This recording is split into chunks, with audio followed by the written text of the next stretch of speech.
What's going on, y'all? We in here. We in the spot. That's all day. You already know how we turn up. I see Muzz. I see Muzz in the comment section already. Like who? Already. What's going on, y'all? We in here. We in the spot. That's all day. I see Muzz in the comment section already saying stuff like, "What the heck? Who is this? Earth girls are easy. Who is this? It's always some random people." We just got started. Hank in the spot. Hank is here. Good evening. My man Hank, the mean man, not playing with him. Hold on, y'all. But you know what? I love the profile pic. You funny. The chicken. But y'all know what I got to do. I got to play me a quick jam. Play me a quick jam easy, right? And then we'll be right back with the conversation. Let me jam it out real quick. Real quick.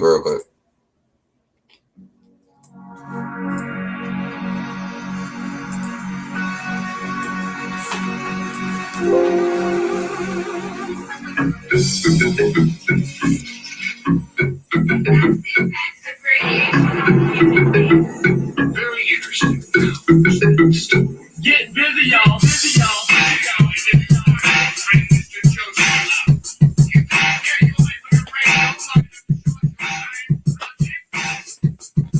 Check it out, funny and funny. For a new day, I know you've been dirty.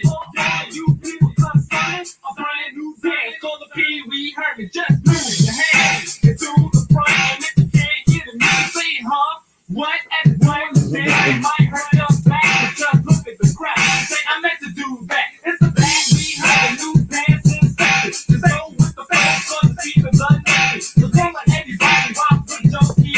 And the T new dance called the Pee Wee. It's funky break, so don't be different. To get on the floor and get off your bicycle. If you don't know how to do it, you better start learning this brand new dance called the Pee Wee Herman.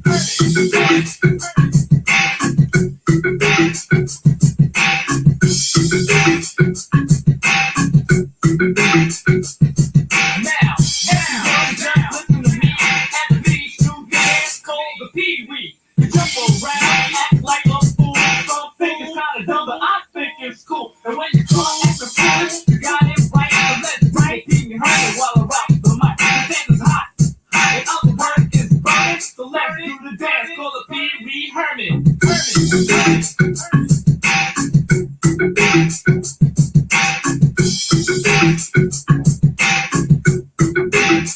Check it out, y'all.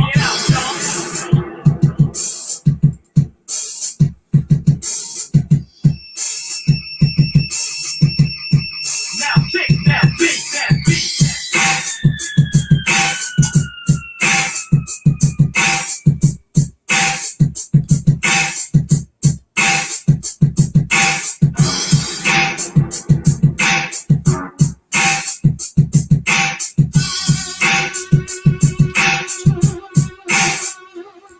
There be going what you read every jam you enter. The journey on the Pee Wee Herman's great adventure. It's not hard, it's easy, you see. Just act like Pee Wee Herman, very stupid to leave. Some think it's wrong, some say it's cute. Throw on a bow tie, a tight black suit. Got me laughing, real talk. That shit got me laughing. It's awesome. Put on a bow tie and a top plaid suit. And a tight ass plaid suit. Also, you get good vibes. Much love, Dre though. How's everybody doing in the spot? Let me go back. We got Drado in the house, Drado in the spot. I don't know who Earth Girls is easy, but I already probably think I know who that is. Oh, Hank the mean man, like I said, in the town, in the spot. Hank been out here producing content, y'all. He is out here producing content on these streets. Got my boy Okie McTowell. What's going on, Okie? I know I just had a conversation with you not too long ago about the Y'all supposed to have an interview. Yeah. An interview coming soon. Okay. Yeah, get my man Okie in the town, man. Okie in the spot. You know what I'm saying? It's good, y'all. Hank, all y'all. Hold on. Keenan is in the house. What? Irv girls. Easy said MoneyAD is the real MVP. They don't want him to get on the mic, because not only can he spit bars, but he's super intelligent and charismatic. Who is Herb Girls? Who is this? I want to know who you are. Who are you? I mean, that's some really cool stuff to be saying, though. No shade on that. But who you are? Hank said, "Where's underscore?" Oh, you know he out here somewhere. You know, he might be at work. I don't know. Oh, we live. Yeah, we live. Keenan in the spot. What's up? Now. Hey, Keenan. What's going on, Keenan? Got you in the town. Got you in the lane. Like I said, we in here, man. Fall season. Dewani Nelson, what's good, bro? Ain't seen you in a little second. Hey, what's happening, Dewani? What's good, bro? I got my cup, bro. I got my cup sitting here. You know, that last stream we had, man, like 2 days ago, you know, that stuff was pretty wild and crazy. It was some highlight moments, though. Like, overall, I felt like that stream we had was really good, though. I really do.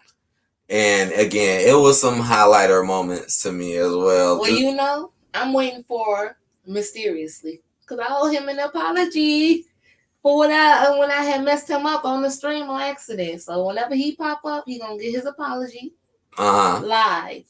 Cause I know he was mad. Well, I would have been mad or upset, whatever.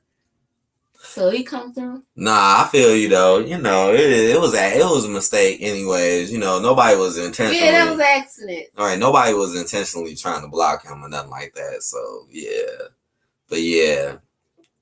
Dre Doe said Miss Blank is crazy. She not a man. Yo, Dre Doe, man. What? Trust, you don't know who I am, but I come in peace and I come to turn up. You came to turn up? All right, tell me what you run to turn up. Let me know. What you turning up with? That's Dre Doe laughing. What's this stream about? Shit, we just sitting here chilling right now. It just started. So, you know, I'm just, you know, keeping it easy, talking to y'all for a minute. I want to talk about some highlight moments of that stream a couple of days ago, real quick, before I get to dropping links and doing all that other stuff. What? Hank said that chicken's head look like he's ready to bang. Oh my God! Look, he like, where's that? Mouth all open, where's that? Oh Lord, we got Elder McTown Month. What's good, Elder? What's happening in the spot, Elder? Greetings, man. Greetings. He said that chicken look like it want to bang. It want to bang. It want to bang, bang, bang. Ski, ski, ski. Bang, bang, bang. Ski, ski, ski. Go back. Why y'all all looking at me? Why y'all all looking at me? Oh my God, what you know about the remix? Bang, bang, bang. Oh Lord, what is that? Oki said Miss Blank is the real only underscore. You know what? When you first said that, I didn't even get it at first, and then I got it because I was putting underscore with the blank. So now I get it now. Because I was like, damn, what is he talking about? Why? Oki, you always going hard. You always going hard in the paint, bro. You stay going hard in that paint, homie. But yeah, so I say one of the biggest highlights from the last live stream we did, real quick, was Mysteriously Kind coming in. And because this is what Dre was talking about, because he got blocked by accident. And then he came into the live stream at the very end of the live stream. And he was like, oh, I'm blocked. But I swear it did not sound like he said that. I promise. It sounded like he was saying he was black. He was like, I'm black. This is the same time when me and Tac Man, right? It was me, Tac Man, and Mega Man. And then he came in, he was like, I'm black. But I thought he was saying he was black, like I really did. And that shit just had me dying laughing. Because I had no idea what he was actually saying. But now we know what you were saying. Because it just caught me off guard because I never really expected him to get blocked in the first place, you know. That's how you know it was a mistake, right? He know it was a mistake. I didn't even know he was blocked. Didn't even know. And I know he couldn't type it because we didn't know what he was saying on the thing. Because we couldn't hear it. Everybody was talking. We didn't know. And he couldn't type it as well. So, dang. Now we know. We're going to have to take care of that. Y'all know I am mysteriously kind, and I'm no, I'm not mad. No more, I was more mad at Mega Man. Wow, is this really you? If this is really you, mysteriously, please come out of that other account, because now Yeah, you're not blocked. right, because now this person saying they mysteriously kind, right, when you not blocked, because that's wild. And the other dude, you said, and the other dude. How you? Oh, what? Oh, maybe you don't know him. I just want to know. Trado said these women still want to be in control and they like attention. I remember when I was at work, she got mad because I ignored her when she called me. Oh my God. I mean, hell yeah, they do be wanting attention. They take that attention shit out of control, man. At some point in time in your life, you just don't gotta give a fuck. I mean, people like you, whatever, but your life doesn't revolve around other people's attention, and that's what be the problem. I feel like you could be doing actually something good, in your life right now, but instead you're worried about attention from others and shit. The attention you really want the most is the good attention. Shit, that's what you really want. You want good. You want good attention. You want people that's gonna listen and stuff when you cool. Mix Out the Month said, I block ignorant people no matter who they are. Yeah, I mean, if you come out here out of whack, out of control, I will block. Oh man, what's up? Oh Lord. Mr. AD, what's your favorite video game right now? Right now, I've been playing Borderlands 3, Pokemon Platinum. I was playing Wind Waker earlier, Zelda. Mega Man is cool. Why be mad at him? That's a good question. Oki said, let my ass off. Jordo said, right, I'm close to the point to don't give a fuck. Damn. Ernest Simmons, all or Ernest, you up in here, bro? Is that really Ernest? I just want to know, is that the real Ernest Simmons right there? Because if so, I would like to talk to him. If so. Oh shit.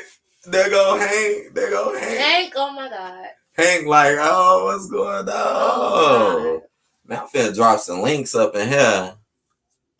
You said, okay, yeah. Yeah, I'm finna drop some links, y'all. Damn it. Oh, see. Missed it.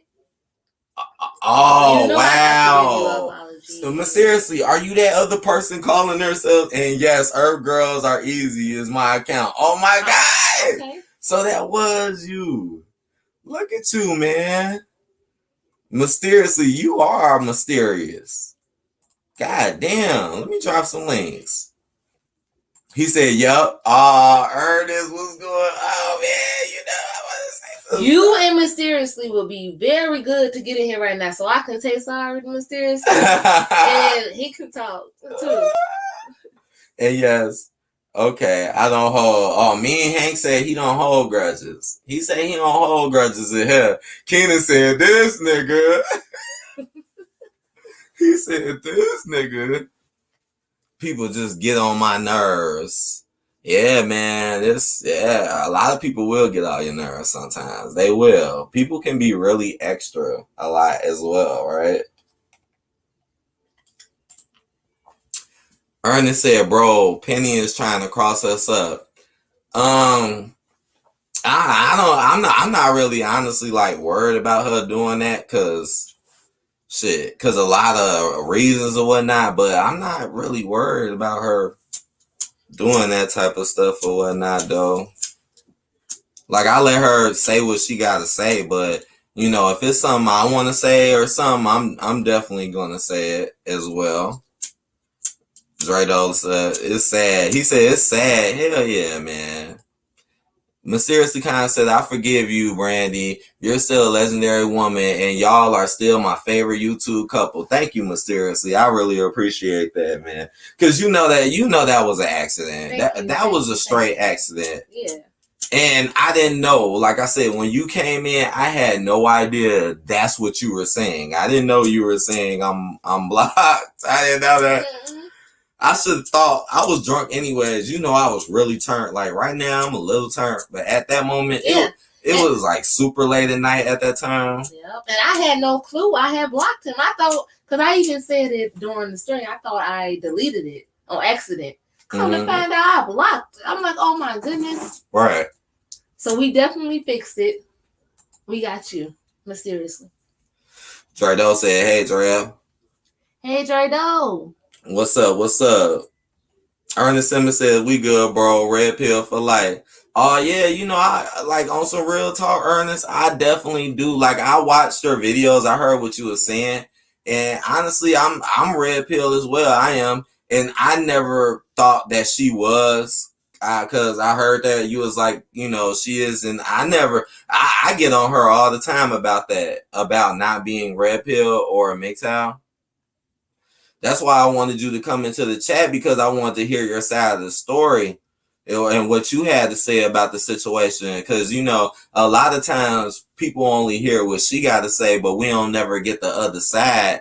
So when I came at you and I said that stuff, it was just me really just, you know, just wanting to hear what you had to say. It was no shade or hate whatsoever.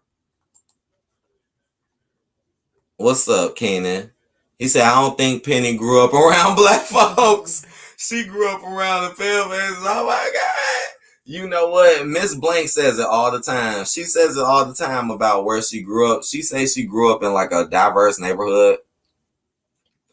I think she did say that, but I could definitely understand why you saying that, Kenan.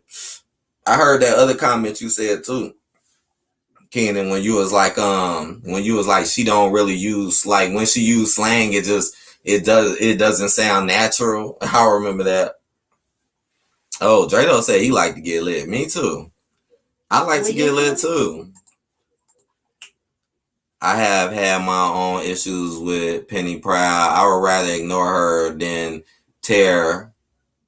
She is zero value added. Well, that's how I meant to Elder Monkville / Pathfinder. Mm-hmm. Drado, why stop busting up? Why are you in here laughing? Is it the chicken or something? With I'm noticing Drado was just cracking up a lot. I'm noticing. It's the chicken. Like, damn. Then talk to her. Tac Man, bro, your avatar. Is it the avatar that's doing this? I feel like the drunker people get, or the more high turned you get, the more tweakier it get. The eyelids get heavier and heavier. Right. I'm all in your goddamn face. Matter of fact, I should get that goddamn chicken. Give me that chicken. I want that chicken. She is crazy woman. She need a man. Yeah, a lot of women need a man. Shit. A lot of them. Shit. They be trying to act like they don't need one, but shit, girl, you might actually be happy. Yeah. Miss How the Month said, this is not an attack against Penny Proud. Specifically, I ghost block and ignore all women. Yeah, I feel you, Miss How the Month. Right. If that's how you feel, and that's how you feel. Like I said, it doesn't have to necessarily be about her. So I feel you. Ernest Simmons said, "Brother, she be looking at my channel." Yeah, I know. She be looking at a lot of people's channels, but yeah, I already know she be looking at yours. That's why I'm saying, did I ever post it? I must have forgot to post it. That's why I'm saying, Ernest, you need to get up in here and say what you got to say. Like, I want to hear your side of the story, because I seen what she was saying and how your name became main and all of that stuff. And like I said, I never really had a beef. I swear I never did. Never. What? Drado gonna say, I bet Penny played. Oh, Lord. Kenan says, she lying, Chef. Eat it. Whoa. I think Penny played with dolls. Why is that? Why you say that? Oh, Wacky. What's up, Wacky? How you doing, man? What's good up in the spot, bro? Oh, Lord. Oh, wow. Okay. What's up? Wacky here now. I already know who that is. That's Donald. Donald D-Rock. What's up, man? You got a new mask, bro? You got some new stuff on there? Some futuristic. Man, bro, we need to put you in a music video. Yeah. Him and the chicken. Y'all get the thumbs up. Yes. We gotta put you in a music video, bro. The Donald in the spot. All right. He's still mad at me for saying something. What? Ooh. Well, let's see. Is Sifu really mad at the Donald? I want to know if Sifu is still here because he's saying that you mad at him. At the Donald. Yeah. Thank you, though. Thank you for the thumbs up, though, Hank. Thank you. Yeah. Much love to you, bro. He always being cool. He always helping out. That's good. Damn, Jado said she act like a kid. Damn. But yeah. Ernest said he going to sleep. He going to sleep. He get good night all cool. Ernest. It's round 22. Oh, man. Okay. I thought you was finna Right. come in here. Alright. You gonna wake up and be like, what? That's what I'm saying, man. I hope that wasn't nobody pretending to be him. I hope not. I'm just saying. I hope that when he said it was him, I hope it really was him. Because I'd be upset if that was somebody pretending to be him. Mm-hmm. I'd be like, ugh. But yeah. We'll see. Because we know if it wasn't, he'd be like, that wasn't me. You so would. You so would. Okay, so that mysteriously kind thing is cool now. He said it's cool, like he said, because that was a whole accident. Oh yeah, because you know I was waiting. I'm like, as soon as you do something, I gotta say I'm sorry to mysteriously. So I'm happy he's okay, because it was accident again. So Mm-hmm. That's good. We cleared that up. Yeah, and what was the other memorable moments? Because it was, oh Lord, oh man, that one moment of that yesterday's stream, that was crazy. Oh. I might even have to play it because it was so crazy. Fuck, I gotta go back and find that part now. Which one? I wonder which one you talking about. That part when we was in there and I was talking about when Penny. Oh. That part when Penny got to talking nasty. And it got really crazy, and then she said she was gonna do it, and then I got to acting crazy as hell. Yeah. Cause that was like that was like a crazy moment too. Cause I'm like, yo, what the fuck? What did do it then? Do this and you say you gonna do it. Cleveland. Right. And all that craziness. That shit was funny too. Yeah. Oh Lord, Donald said, hey Hank, you mean old bastard. Oh God. His Drado still laughing. Why is you laughing? Been laughing all night. That part was funny. I'm not even gonna stunt. Look, let me see if I can find it right now, because that part was funny. Hold on, y'all. Now we I only like a few. I ain't gonna lie. There's a Simpy song that Drake got that actually. Okay, yeah, I think I gotta go back a little bit. Yeah, right. They're like, what? Why y'all trying to put me in these y'all perverse ways? Very, very. I know you would. Oh. Me and him got a song. Yeah. Okay, right. It's coming up. Because that part, no, it was wild right there. Hold on. I got to get me another cup for this one. Yeah. Keenan. What's good, AD? What's good? How you doing, bro? I was just finna show that part from that stream, that last part, because it did get out of control, because her ass really was talking about, I'm finna show my cleavage. Oh yeah, drop that shit, cause she be on. Listen, she be on some bullshit. Like I said in that comment, I don't think slang is natural to her. I think she really grew up around white folks. Yeah. I really do believe that. Yeah. It do, man. Like, I agree, man. The way she be talking, like, I mean, it's like she be trying hard, you know what I'm saying? It just, like you said, just not natural. So I totally agree. And like she uppity and bougie as hell. Hell yeah, I done got on her about that too. Like, girl, why you always acting bougie? Being bougie is not cute. I don't know where that shit be. It's like a new trend of that shit lately. Yeah. That shit ain't fucking cute. You wanna nah. Life is too real to be bougie. That's how I feel. But let's see what's going on. Let me see if this that part, because that was out of control. I'm saying we're all of us. Listen, y'all, we are related. So I'll be recording this later. We are related. Here she go.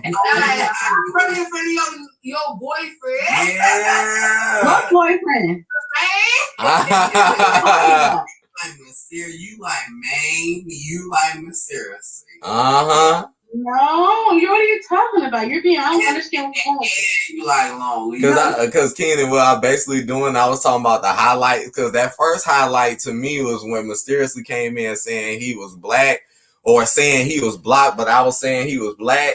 Like, I ain't even gonna lie, that shit had me fucking dying, fucking laughing. I had to go watch that shit about 4 or 5 times. He was getting mad at me, and I ain't even know it. I ain't even know it, Joe. But yeah, this is when she got to talking real nasty and crazy. And then this part was funny too, because of what I said to Lonely, because I started going in. What's up, Oki? Yo, what's happening, man? Hey, what's going on, bro? You said what?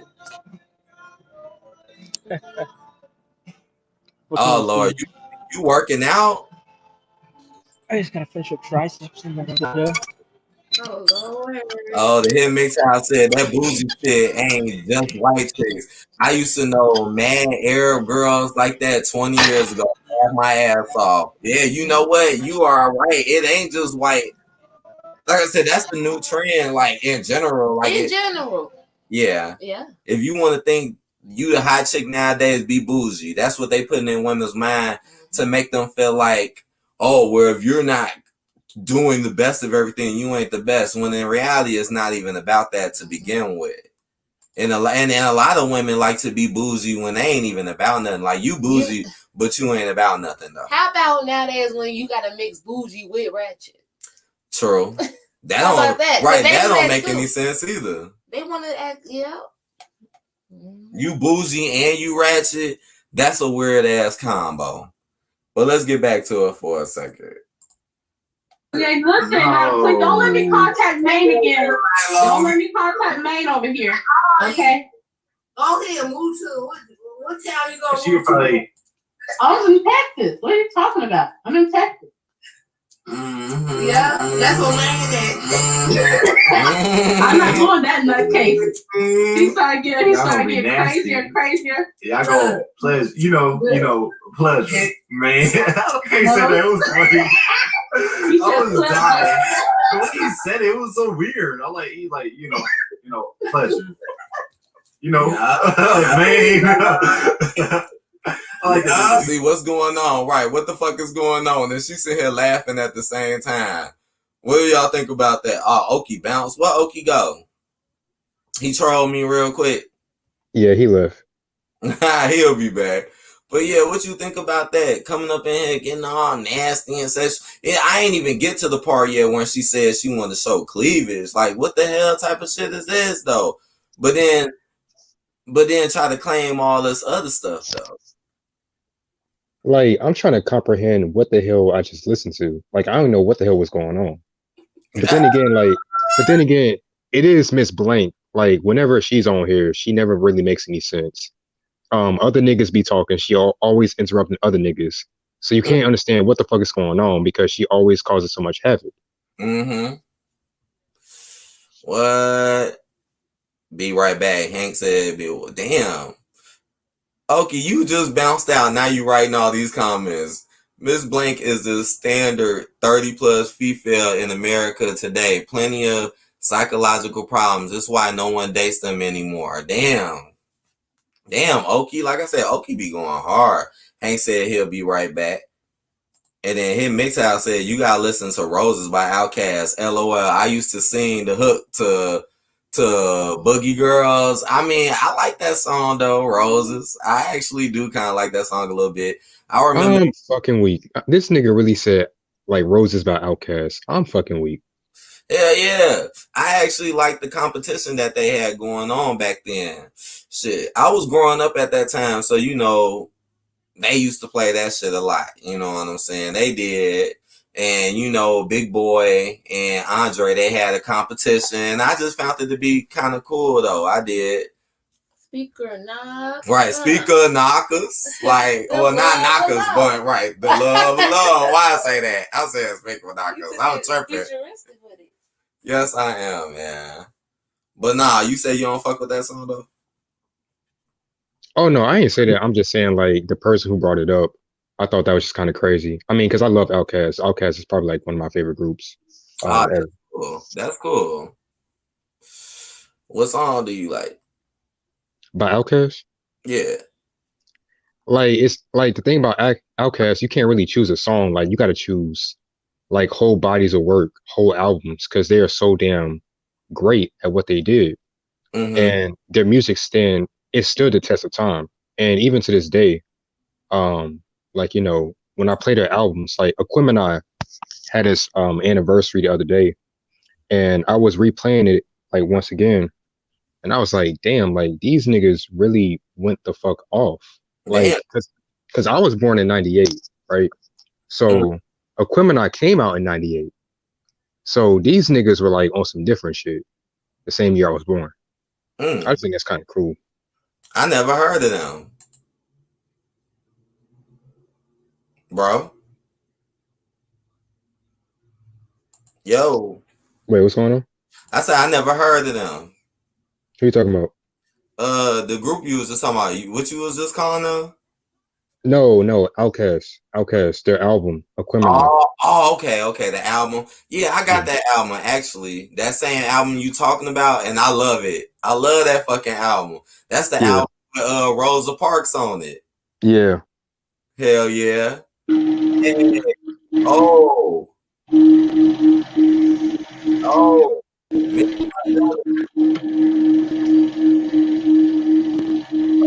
Midnight back. Greetings, seekers after enlightenment. What's happening, bro? Hello. Well, there we go. I turned off my background music. Mm-hmm. You know, one thing that men, well, especially the simps, are refusing to recognize is that modern women are broken. Mm-hmm. Now, me, I was heavily blue pilled in TradCon. I was married for 32 years trying to make it work. But with modern women, I'm not even gonna try. Hell to the nah.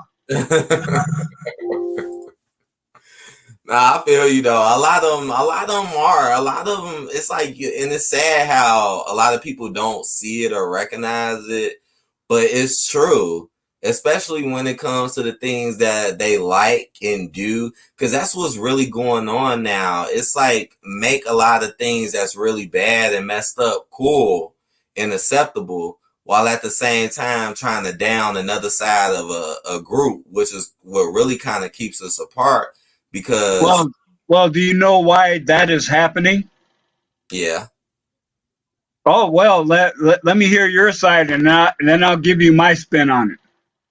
like I was just saying, like I feel like it's really happening because that's to keep us away from each other. Let's make it unfair purposely, and push these certain ideologies and mindsets purposely, so at the end of the day nobody will get along with each other because they won't understand each other, because it's like hard work to really fully understand what another person of the opposite sex actually goes through. Ooh, that is a very good analysis. I'm impressed, sir. Thank Now you. there is another item that you need to consider. Mm-hmm. Now has always been youth rebellion to parental culture. Yeah. I read a quote that it basically said that the world was falling apart, and someone could have written it last week. It was actually written 3,834 BC. Damn. Yeah, but one thing that they had that we didn't was that there was always a stable culture for people to return to when they decided, oh, yeah, they got the pimp hand to the face, and suddenly they know that reality is different from the bullshit that they've been taught. But Mm-hmm. now, thanks to feminism, there is no pop culture. Now, that's what we used to call what we see now. It used to be a separate thing that you could look at and then leave alone because it was obviously something different than the culture. But now, because of the effects of feminism, there is no more regular culture. They've What done a is this? great job of removing women from all of the traditional social roles I got a that question. were expected of them. But men What's up, are Keenan? still forced Hold to on be one. traditional. Okay. What's the question, Keenan? My question is like, what is this culture that you're talking about? What does this consist of? Well, it used to be, as a rough guideline, tradcon culture. That go to church, take care of your family, etc. And we can see this rebellion even in very stable cultures like the Amish. They have the Rumspringer tradition, where the kids go off to town and party like it's 1999. God damn. Yeah, and they can decide to leave or go back. But one thing you have to remember is that Tradcon culture had a lot of societal pressure to put on people that went outside that tradition. I want to know why. Like, Comments. why do you not hear much about Amish divorces? Because if it reaches the point where the woman is divorced, she is shunned. She's shunned and ostracized. And I'm not even gonna comment on whether that's good or not, because you're bringing in another culture to try to make a comparison. That works for them.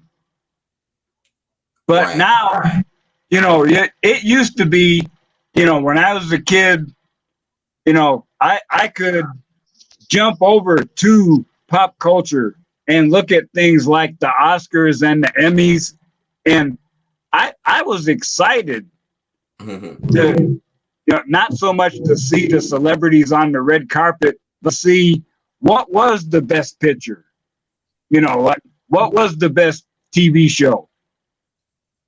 And you could leave that and go back to your traditional existence because it was a separate thing.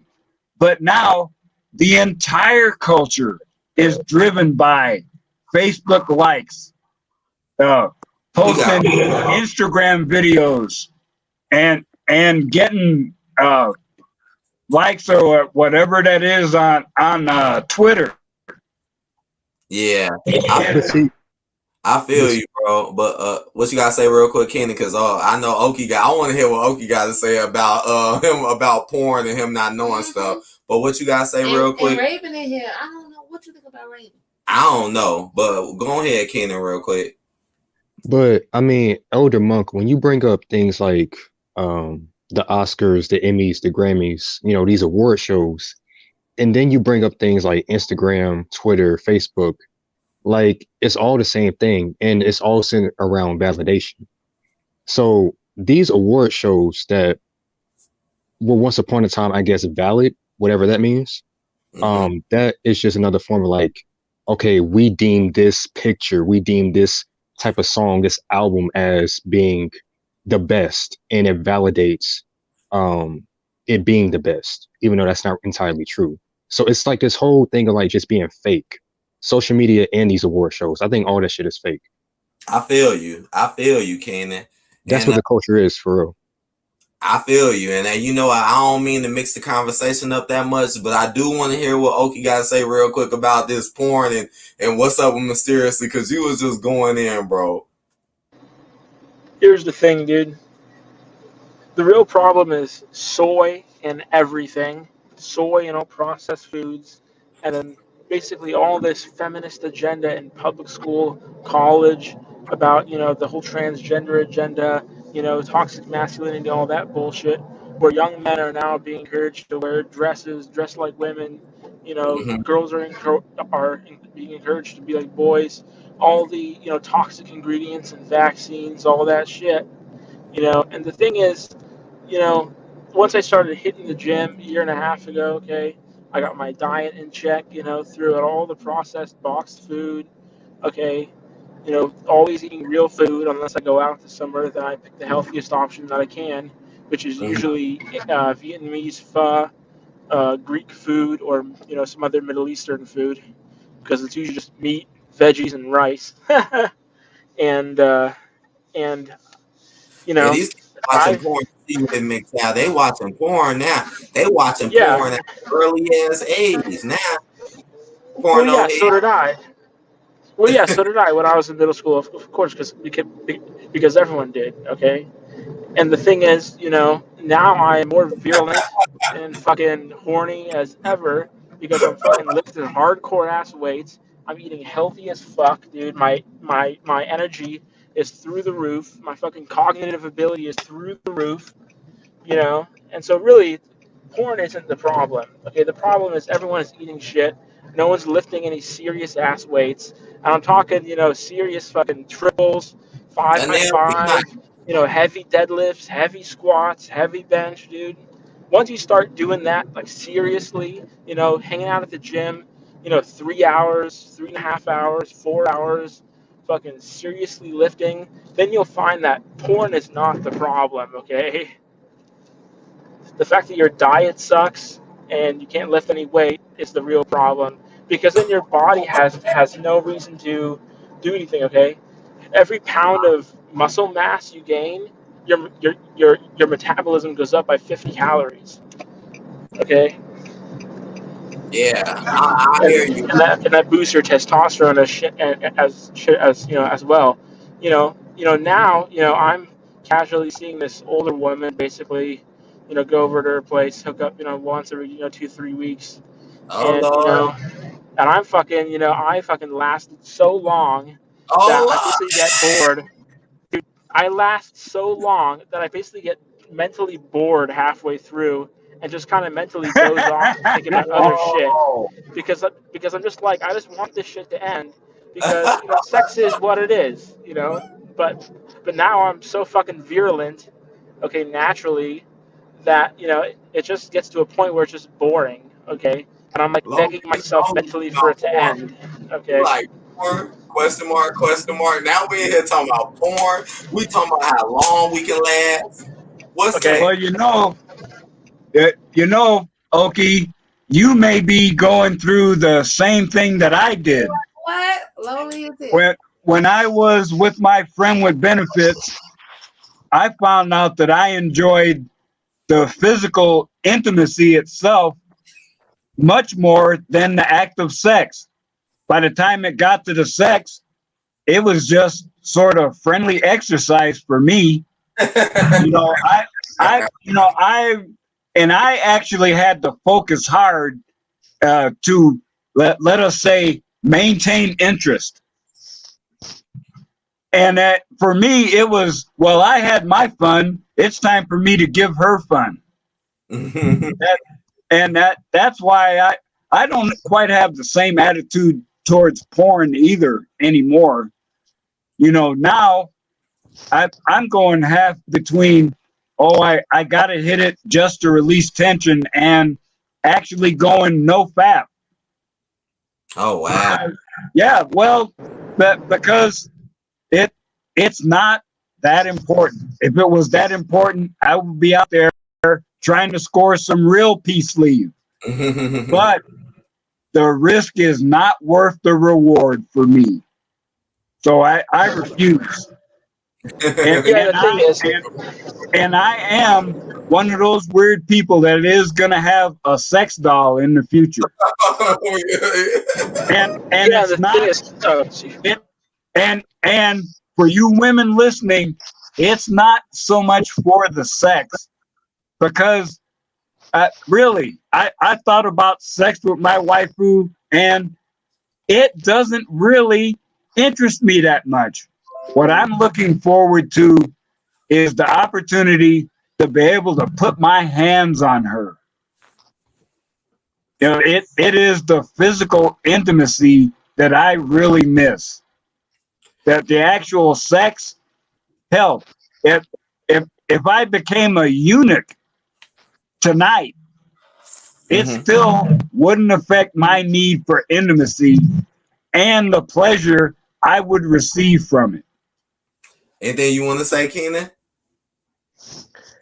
I can't tell if these niggas are telling the truth or if they fucking lying. I'm trying to decipher that shit right now. Whoa, man. The truth. We're telling the truth. Hey, why would I lie to you? What the fuck? Cause you, hey, look, We're cause telling the you're a truth. human being. You're a Why human would I being. lie?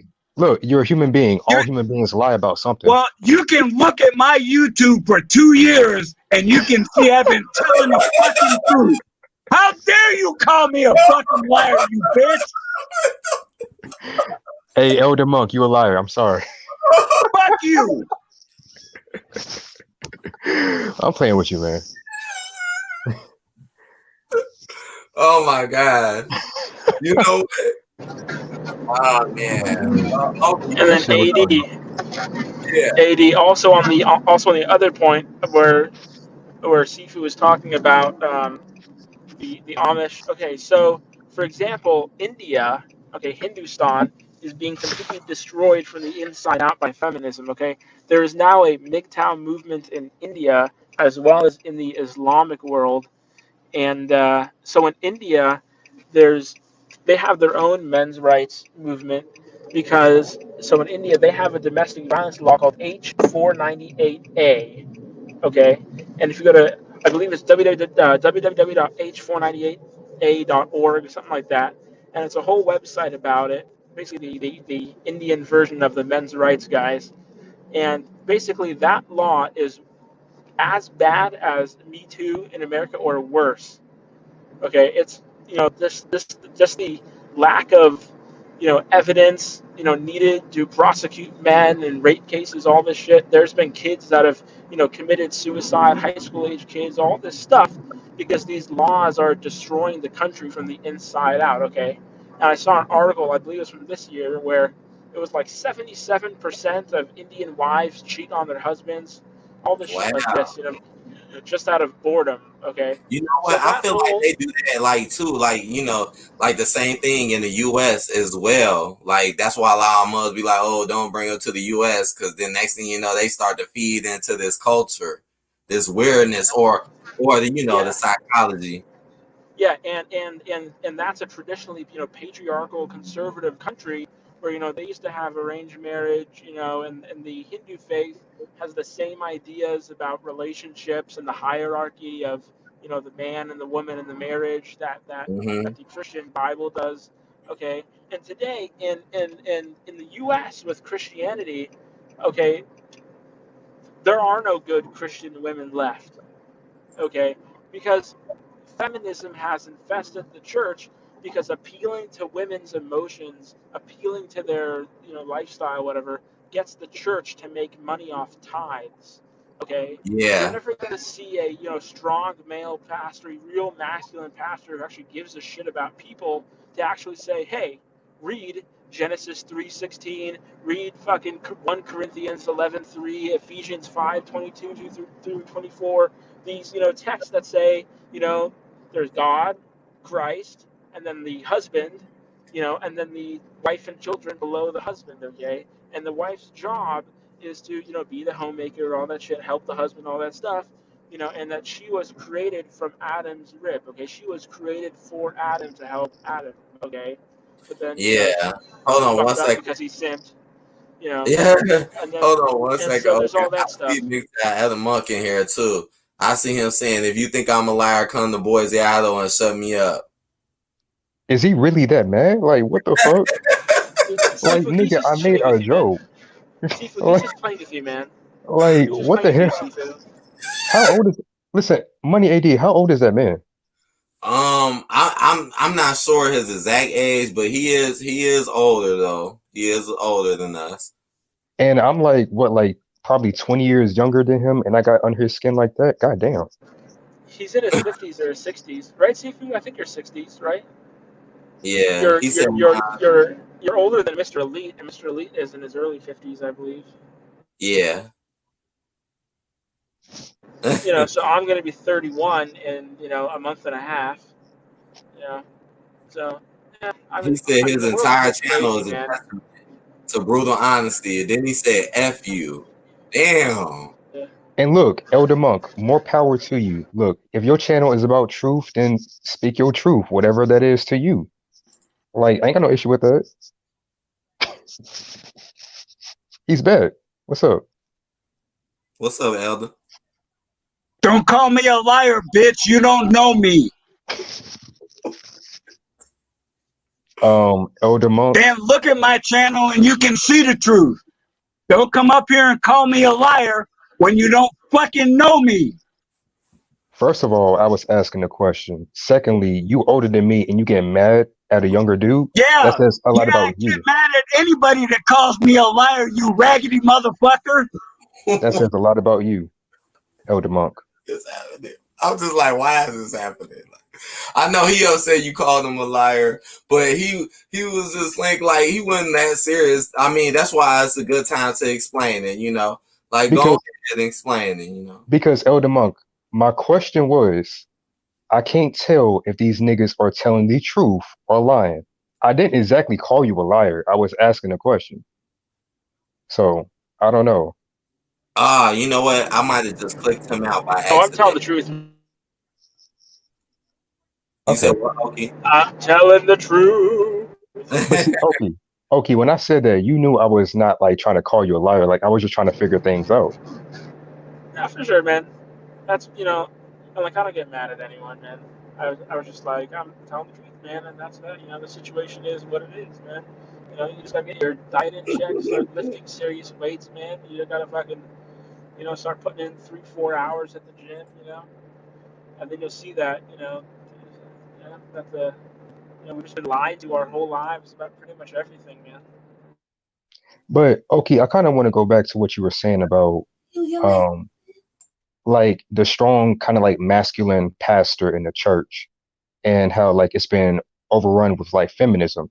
Do you have like actual evidence or like examples of this, or is this like a personal thing that you went through?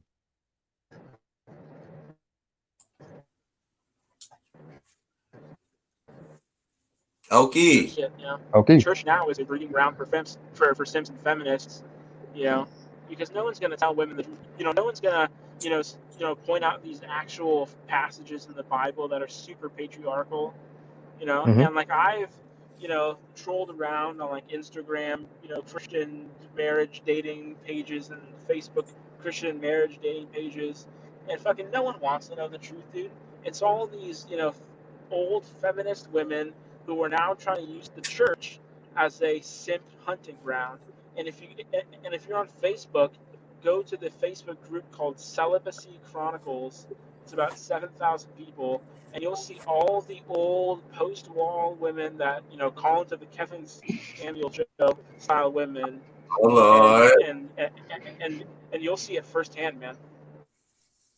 But see, if you acknowledge that like the Bible is really centered around patriarchy and feminism is the opposite of patriarchy, then what is the issue with that? Oh, the issue is that okay. So here's the thing. So the issue is that the law, because of no fault divorce, Title 4D, Title 9, all these laws, have all the stuff we talk about, that does not mesh with the Christian faith, okay? And because the laws are what they are, she can chameleon her way into your heart by fading Christian values, by virtue signaling, and then she can, after the fact, use the divorce laws to fuck you over. And so those mismatch of values are what screw men up, okay? Because men are taught, since kids, to have the hope strategy, to believe in the Disney fairy tale, all that stuff. There's a soulmate, there's one out there for everyone, Christian this, Christian that. But the laws Yeah. don't support that anymore, and society doesn't support those values anymore. Okay, I see we got so Tico in the spot too. What's going on, Tico? My It's bad. me. You're fine. It's good. My reception is gonna go in like 2 or 3 minutes here, as I drive past the lake. But yeah, Continue on, Oki. and so because of that, you're basically screwed as a man, and all these red pill simp guys will say, you just gotta hold frame, bro. Just have confidence, bro. Dude, once you sign the marriage contract, once you sign on the dotted line in front of the pastor and two witnesses, okay, she has all the power in the relationship. And that's why, whenever you see on these old sitcoms, the relationship is always rocky when she's unhappy, okay? And you notice that she's never compromising to you. You have to compromise to her because she has all the legal and financial power in the marriage, and she knows that. The thing is, men have gotten fucked because men have not taught each other, okay? Because of just the Yeah. mainstream programming of the Hope strategy, the Disney fairy tale, all that stuff. Yeah, and a lot of guys weren't able to actually be around either, and Yeah. a lot of ones who wanted to be there didn't get a chance, which is sad. Or got forced out of the children's lives. That seems to be a big thing where dads were forced out of children's lives due to the fact that she conveniently the wind blew and she changed her mind. Whereas that doesn't really fly too well in the Latin world because they typically stay together a lot longer in the Latin world. Like what United States is number 5 in single parents or divorces. Basically, you got Mexico's number what 3. India's India's number 1 in least is the least likely to get a country the least likely to get the divorce. Mexico's number 3 in the least likely country to get a divorce. America's number 5 in the most likely country to get a divorce. So it's one of those things where like you're working off of the Western world. And the sad part about that, all the Western worlds are higher in divorce than all the third world countries. Damn. So it's one of those things where the whole entire dynamic is shifting in a Western world. This is typically why I say I don't date anybody in America. And I'm from a third world country. So in my country, we tend to have a very low divorce rate comparative to America and Great Britain and Russia and all these other countries. And it's like, what the hell's going on? How the hell do you reverse this? How do you make this better? Why would you want to get? And the sad part about that, I look at the women in America and go, why would I want to get involved with these women and lose half my shit? Why would I want to date somebody who's not worth my time or who won't even put in the time and effort to actually improve herself? Yeah. These are questions you have to ask yourself as a man. Like it basically comes down to a risk assessment analysis. This is basically what all men are based on: risk assessment analysis. Is the risk worth the reward? Yeah. And if it's not, that'd be like that. Think of America. Think of the Western world like this when it comes to marriage. I give you I withdraw all your money from your account. I put a gun to your head, and I withdraw all your money from your account. I put a gun to your head. I tell you go to the casino and put it all on red. How would you feel? No, that's true. Calling someone liars too. I might miss it the other month. Like, he was trying to talk. I know he was upset, and he can come back too if he wants to come back. He can definitely come back. Let me say this real quick. I don't know who this is in the background because there's somebody else in the backstage named Mr. fucking McChow. Who is that? Oh, he's a McDowell. Oh, yeah. It's hidden. It's hidden. Hidden's other account. I'm like, it's Hidden's other account. It's hidden. It's Hidden's other damn account. He could have just came in as hidden. because I done got D-bomb before. I done got D-bomb. Yeah, I know. So That's hidden. That's hidden's So- goofy ass. So internal and Oki, let me ask this question. Are you guys looking for equality between the man and the woman in these situations, or are you looking for situations where the man has the most power and the woman submits to the man because of tradition? Honestly, I'm from Latin America, so we believe in Catholic tradition, so we tend to follow that Catholic tradition. So I Which can't is? speak for everybody in the first world country, but I can speak for the Latin world and other countries, basically third world countries, basically, for the fact that we tend to rely on tradition, and this is typically why our divorce rates are so low. Like a good example of that is the easiest country to get a divorce in is Mexico, but they have one of the lowest rates of divorce. Like think about that. Mm-hmm. The easiest country to get a divorce in is Mexico, but they have the lowest divorce rate. That's because the wives poison the husbands. You don't need a You're divorce. simple. You're simple. No, but no, but typically, I actually date traditional. My grandmother was traditional. My granddad was traditional. My whole entire family's traditional. So we typically follow the rules that way. And typically, I'm not willing to date somebody who wants to give me hell because my grandmother always said a relationship is meant to give you peace. It's not meant to be a battle. Yeah, I And the agree. sad part is your relationship is meant to give you peace from the world outside. Everybody in that relationship is meant to give each other peace and solidarity, comfort, and stability and strength and love. Basically, it's not meant for them to fight with you. That's typically not how that works. And the sad part about that in the Western world, something I've noticed is typically a lot of people they know how to get into relationships, but they don't know how to maintain relationships. And this is typically one of those many problems that a lot of people have, which is another quote that my grandmother always said that you fall in love with the person, but after a while in a relationship, you wake up every day choosing to stay in love with that person. That's If a you can't do that, or you're not willing to commit to that, then you don't need to Poison be in them. a relationship. Typically, is how it works. Um, it's pretty much the cold hard truth behind it. Because I look at a lot of, because I can look at a lot, because I can tell you right now, I can look at anybody in America and I can tell you how long they're going to be together. You you can. know, I can Oh kind yeah, definitely. of, I can I, kind of, I did that with many couples. Wait, so 5 years, 4 wait, years, 10 so years. how long is AD and I Drea gonna don't be do together? this again. How long is Take a AD and good Dre look. gonna be together, Well, Inferno? Tell well, me I that don't. right now. Well, I don't really pay attention to AD's streams when his girlfriend's on, so I don't really know what she looks like, and I've never really seen their dynamic, to be honest with you. But if I met them in person, I can actually tell you how long they would actually be in together. Um, but I've never actually seen AD with his girlfriend in a stream, basically, because I'm typically too busy to actually watch all the streams, and I'm happy I can catch this one. Um, Yeah, good to see you. Good to see you, big bro. but And but typically, but typically, but typically I can actually if I meet a person if I meet people in person I can basically read and see how long who's actually going to be the one that's trying to keep the relationship together. I can tell you who's the one trying to keep the relationship together and who's the one that's going to bounce on the person in the relationship, and I can tell you What who's going to be the most devastated in the relationship and who's going to be the least devastated in the relationship after it's said and done. And what that's typically what it is because I've been doing this for like 14 years, and it's one of those things where it's like I've been a psychologist for forever. I've been Do on us a YouTube for favor. like Stop 14 doing it. years. And it's like I can't turn that stuff off. It's something that it's something that I notice with people. And it's like a good example. I can tell if a woman is not really into her man and she's only in it till let's just say California 10 years. Or, I think Utah 7 years. I can tell you how long she's going to be in a relationship with you, and I can tell you the up until the day when she's actually going to break up with that man. Buddy, I'm sorry to tell you this, but you got like 4 days with this chick. You got 4 days What the left, fuck and are you talking about? Because you I got 4 just days told left. you Yeah, that.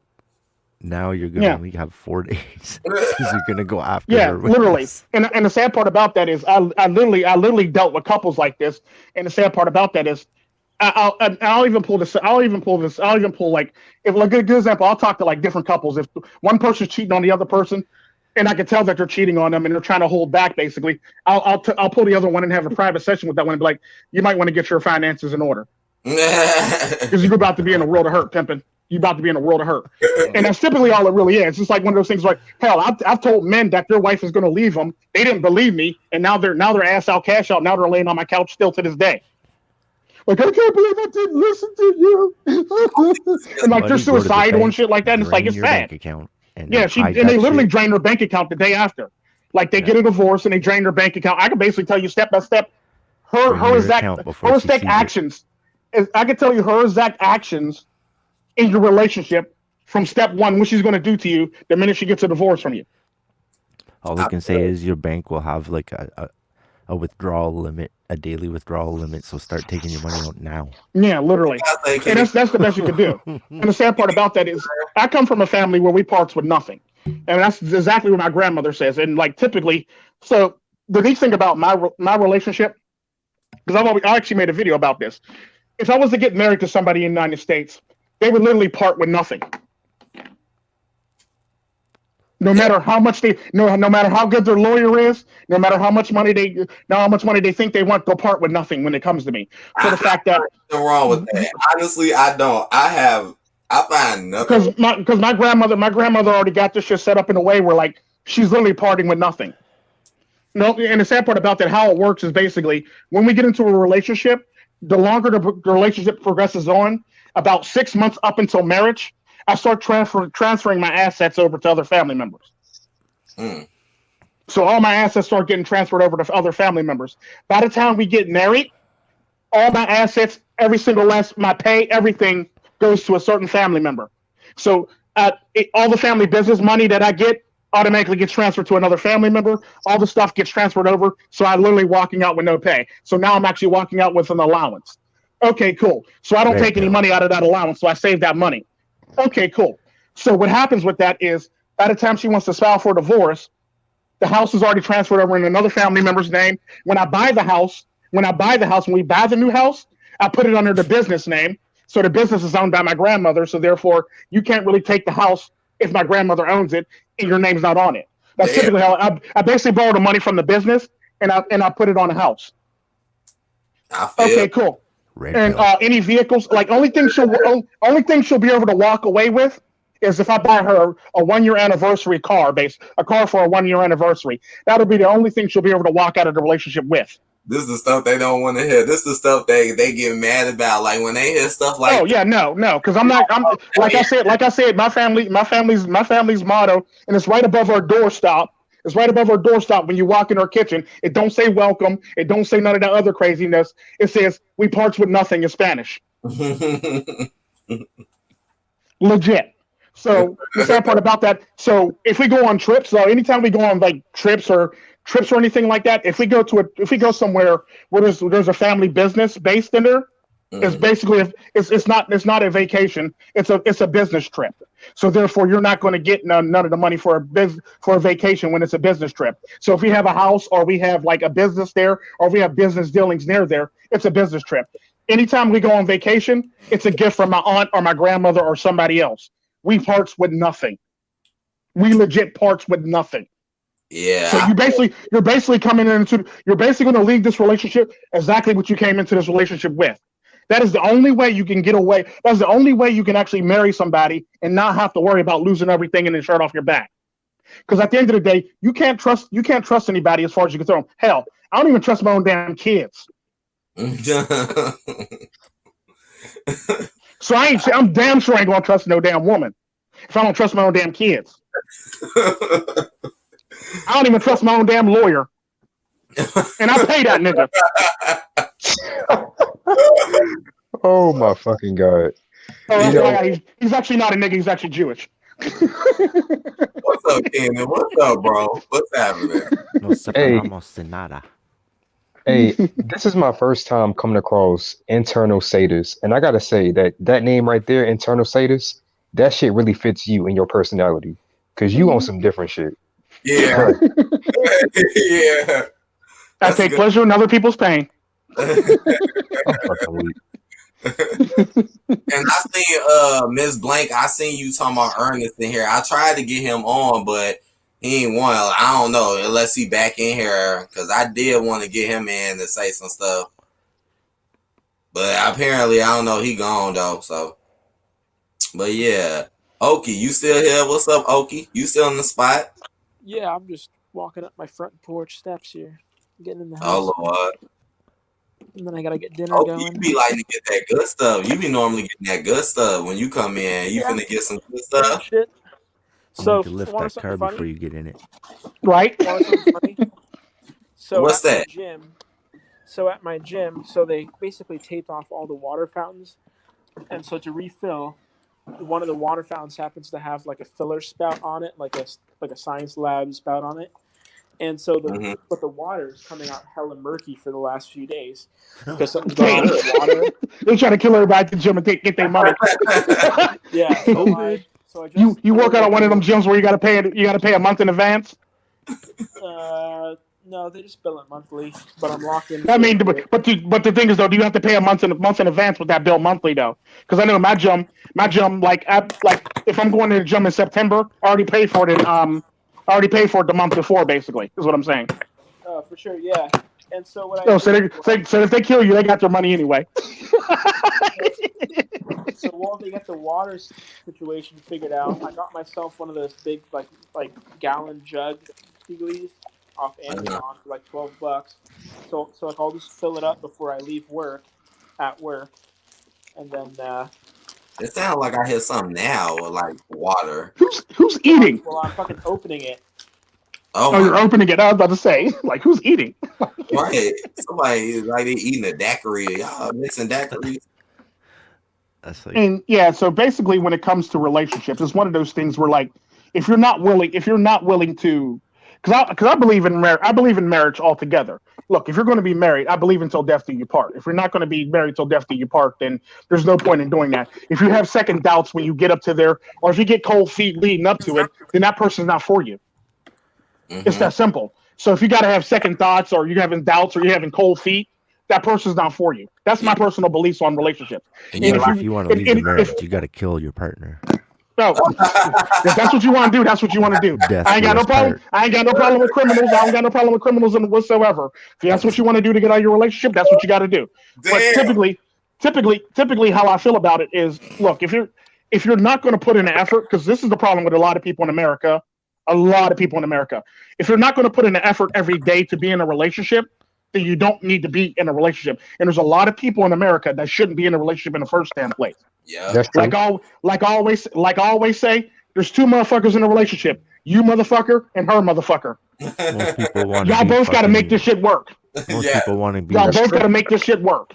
That's true. Most people If you wanna can't make be it, if you can't make it work, don't do it. If she acts like a bridezilla towards the middle, she acts like a bridezilla. You should have seen those red flags at the beginning, and you should have got rid of her ass. If he beat your ass in the beginning, that doesn't mean if you get into a relationship with him, he's going to be nice to you and not beat your ass in the relationship. Get rid of his ass. Because a lot of people make mistakes like this, and they overlook a lot of these red flags, and they get their asses in these messes that they get into. Like I said, there's you and motherfucker and her motherfucker in this relationship. If you're looking to Whatever- get always worse, say, then you're not ready for a relationship. whatever y'all got going on, whatever y'all downfalls are, and whatever y'all downfalls are, wherever your bad habits are before the relationship, 9 times out of 10, that's going to be the same habits that's going to present in the middle of the relationship. Well, also, and one interesting thing too is that if you're dating her and she's on birth control, once she goes off birth control, if she does, her attitude is gonna Changes be, towards you. totally different. Because the birth control actually changes the chemical actually changes the chemical comp of the a woman's psychology, basically, when you take birth control. It typically because what birth control actually does for women is it basically, when you get on it, they basically are willing to date a man that's similar to their family. And typically that's a bad thing for the fact that can actually that actually lessens your gene pool, and it presents a lot more health problems and health risks when it comes to babies.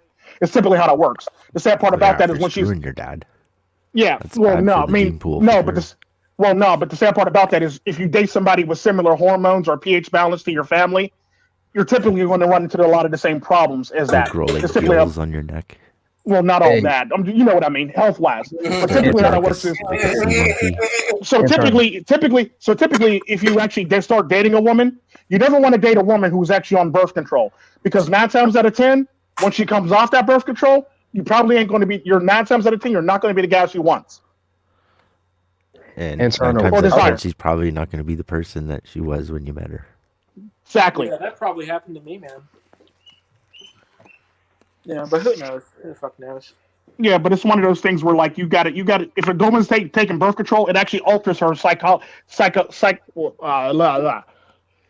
It alters her mentally, basically, when she's taking birth control, and it makes her make bad decisions because basically how it works is it's basically think of it like this: the evolutionary thing, where, like, you basically go for the biggest, strongest person. Typically, when you get on birth control, you typically don't date the biggest, strongest person. You typically end up dating somebody that's damn near close to your family.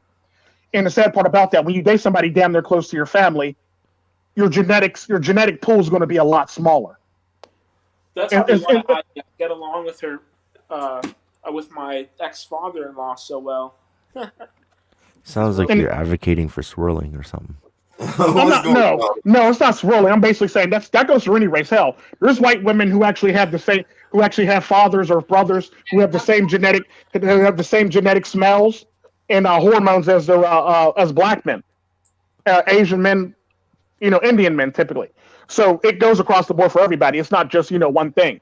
So the sad part about that is if you end up with the wrong person, now you got to think about how your children are going to turn out, and it's simply one of those things. So if you're going to start dating a woman, the first thing you need to ask her is she on birth control? If she's on birth control, that is not for you. Check her upper That is lip. not for you. Hey, That so is not for you.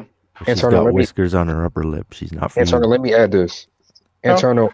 I respect your view on birth control, but at the end of the day, I would rather hear a woman talk about birth control and how it affects them than a man speak on that. No, the sad part about that is I'm a psychologist and we study this shit, and that's basically how it works. But you're not a woman, though. It doesn't matter. It does alter women though. It does matter. You don't have no, to be because one. the sad part about that is women take this in masses, and the sad part about that, it alters their behavior and their psychology on a regular basis. Yeah. You can not believe me if you want to, but there's a lot of studies out there that actually says otherwise. No, just listen, as much as I said. I never said I don't believe you. I'm just saying. If we're talking about birth control as it relates to women, doesn't it make sense to hear a woman speak about that? Well, because women don't even think about this stuff either. Women typically don't think about stuff in long-term Doesn't things. They think invalidate about what stuff. he's saying. Yeah, women only think about things that based on how they feel at that moment. So women don't think about long-term things unless it's like, I'm gonna marry this man for 10 years and I'm gonna take all his money. That's typically the longest. I'm pretty sure you've heard plenty of women over the last, I don't know, 10, 15 years talk about A good example. Like. A good example of that. Do you have any family members, female family members? Do you know if they're on birth control? Listen to them while they were on birth control, and then listen to them when they're not on birth control. They typically change their attitude, and and if they're in relationships, their attitude towards their spouse changes also.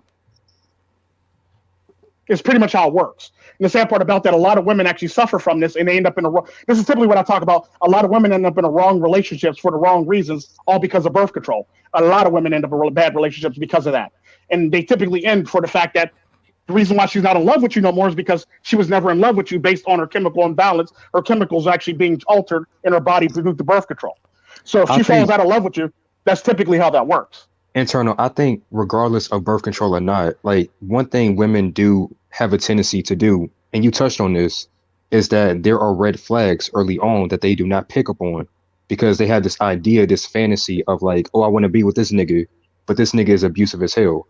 And then you get with this nigga, he beating your ass, and then he leaves you. You wonder why shit went south. Well, no, it's one of those things where like if she's in a bad relationship, 9 times out of 10, she's already decided that she can change that man. See, this is typically a problem that women have. I can change him. I can fix him. I can make him better. And the problem is you can't make that'd be like me saying if I throw $1,000 at this drug addict, I can make them not want to take drugs anymore. No, it doesn't work like that. You have to understand what birth control is. It's like it's pills of hormones that trick the body into thinking that it's pregnant. Yeah. So what it does is it works on the brain the same way because it's making your body. Because it releases a lot of hormones in your body, so it can actually balance it out. And what it typically does is it fucks with you mentally. It makes you think differently than you would. It really does. It makes you think differently. It makes you select things differently. Matter of fact, a good example of that is if you ever met a woman who's on birth control, she'll typically like certain types of foods and certain things. The minute she gets off birth control, you think you know the woman. You try to buy her a favorite color, and you find out purple's not her favorite color, and she's blaming you for cheating on her with another woman now. Like, trust me, I've had that happen to couples where the minute they were on birth control, her favorite color was purple. While she's on birth control, and she loved purple, and she loved what was lilacs or something like that, or what was the name of that flower? She liked lilacs or some shit. Like, I'm not going to say any names because I don't want to put her on blast, but she liked lilacs. Okay, cool. The minute she came off that birth control, her favorite color wasn't purple anymore. It was pink, and she didn't like lilacs. She liked roses. So now they're getting a divorce because now she thinks her husband is cheating on her now with another woman based on the fact that when she was on birth control, she liked purple and she liked lilacs. But now she's not on birth control. She likes roses and her favorite color is pink. This is what I think. Like I feel like first thing I gotta say is, wouldn't it be crazy if birth control didn't exist? Like, wouldn't that be crazy as hell just to think about? Like, if it never. Well, the sad part about that, MoneyAD, you say that there's actually a male birth control that's not on the market right now, but unfortunately, feminists and the government actually swat that down very quickly because a man shouldn't have control over his reproductive organs. Basically, like a good example, there's a lot of states right now. If a man gets a snip, he can actually be arrested. Oh wow! Within his own relationship. Yes. Whoa. Yes. And the sad part about that is, and there's other states where if you want to get that done to yourself, you got to consult with your doctor and your wife to get permission to do that. That's but the neat thing about the male birth control is it has no side effects, and it keeps a man sterile for about, I think, 24 hours to 48 hours, and he'll be shooting blanks for 24 to 48 hours basically. Unfortunately, because of feminism and all this stuff, men shouldn't have rights over their reproductive system, and here's why the pill's not on the market and it's still on the shelf. Yeah, that's crazy. But it's okay. But it's okay for when, because the sad part about that, men only have one form of birth control. Well, two if you don't stick your dick in her. But one form of birth control. Women have like 20 something to 100 something forms of birth control. So if shit gets fucked up, she's your last line of defense. So if because I've heard women do this too to men that were trapped in a relationship, and this is the reason why they got married. Majority of the men who come see me, this is the reason why they got married. She said she was on birth control. She got pregnant. Come to find out she wasn't on birth control, so we got married. Damn. He didn't really love the woman. He didn't really love the woman. He didn't really want even want to be in a relationship with the woman. It was something that he wanted to. It was just basically supposed to be a fling or a one night stand or a booty call basically. And she actually are notorious for that. It's called the nigga baby. Yeah, basically, yeah. And the sad part about that happens so often, it's ridiculous. And the sad part about that is women are known to actually poke holes in condoms more than men are. More than men are willing to stealth women. Women will poke holes in condoms. This is typically why I tell men. If she knows you pull out, she'll grab onto you tighter when she knows you're about to jizz. Oh yeah, definitely. Matter of fact, I've actually had men on my couch whose wives will get them in their sleep. Will literally get on top of them and ride the fuck out of them in their sleep. I've had that happen. I shit you not. I shit you not. And her wife is mad. Well, I don't understand why he won't let me ride him. Well, he doesn't want to have a baby. Well, that's besides the point. Maybe I want to have sex. Okay, see, there's a difference between having sex and having a baby. What you're doing is trying to get yourself a baby. What he's doing is trying to keep yourself from getting a baby. You got to respect your wife. Well, it's my dick. Okay, so let me tell you this, lady. If your husband was to say that's my pussy, how would you feel about that? Well, that wouldn't be right, and that wouldn't be right. Okay, then it's not your dick; it's his dick. If Donald Trump said it, though. Yeah, and it's simply how it works. And women think like this. This is exactly how women think because they're with you. Your dick belongs to them, but their pussy doesn't belong to you. Yeah. This is exactly how women think. Choice, yeah, basically. And the sad part about that, any woman you'll date, if you try rolling over and wanting to have sex with her one time, she'll tell you no. Now, the minute she wants to have sex with you, let her roll over to you and tell you that she wants to have sex. You tell her no. See how fast her attitude changes towards your ass, and you'll see exactly what I'm talking about in that moment. You don't have a choice in this matter. She has a choice in this matter. If you get her pregnant and she wants to keep the baby, you can't make her get an abortion. But if she doesn't want the baby, you can't stop her from having an abortion. You can't stop her at all. No. True. That's a good one. That's very true. And that's actually very true, too. But the sad part about that, a lot of these women actually have, what I found out about a lot of these women in America, they don't have babies with men who want to be with them for the rest of their life. They have babies with men who don't want to be with them, that was only supposed to be a one night stand or a booty call. Because they want daddy government. Because typically this is why thought he stay with me if I have the baby. What? That's not how this works.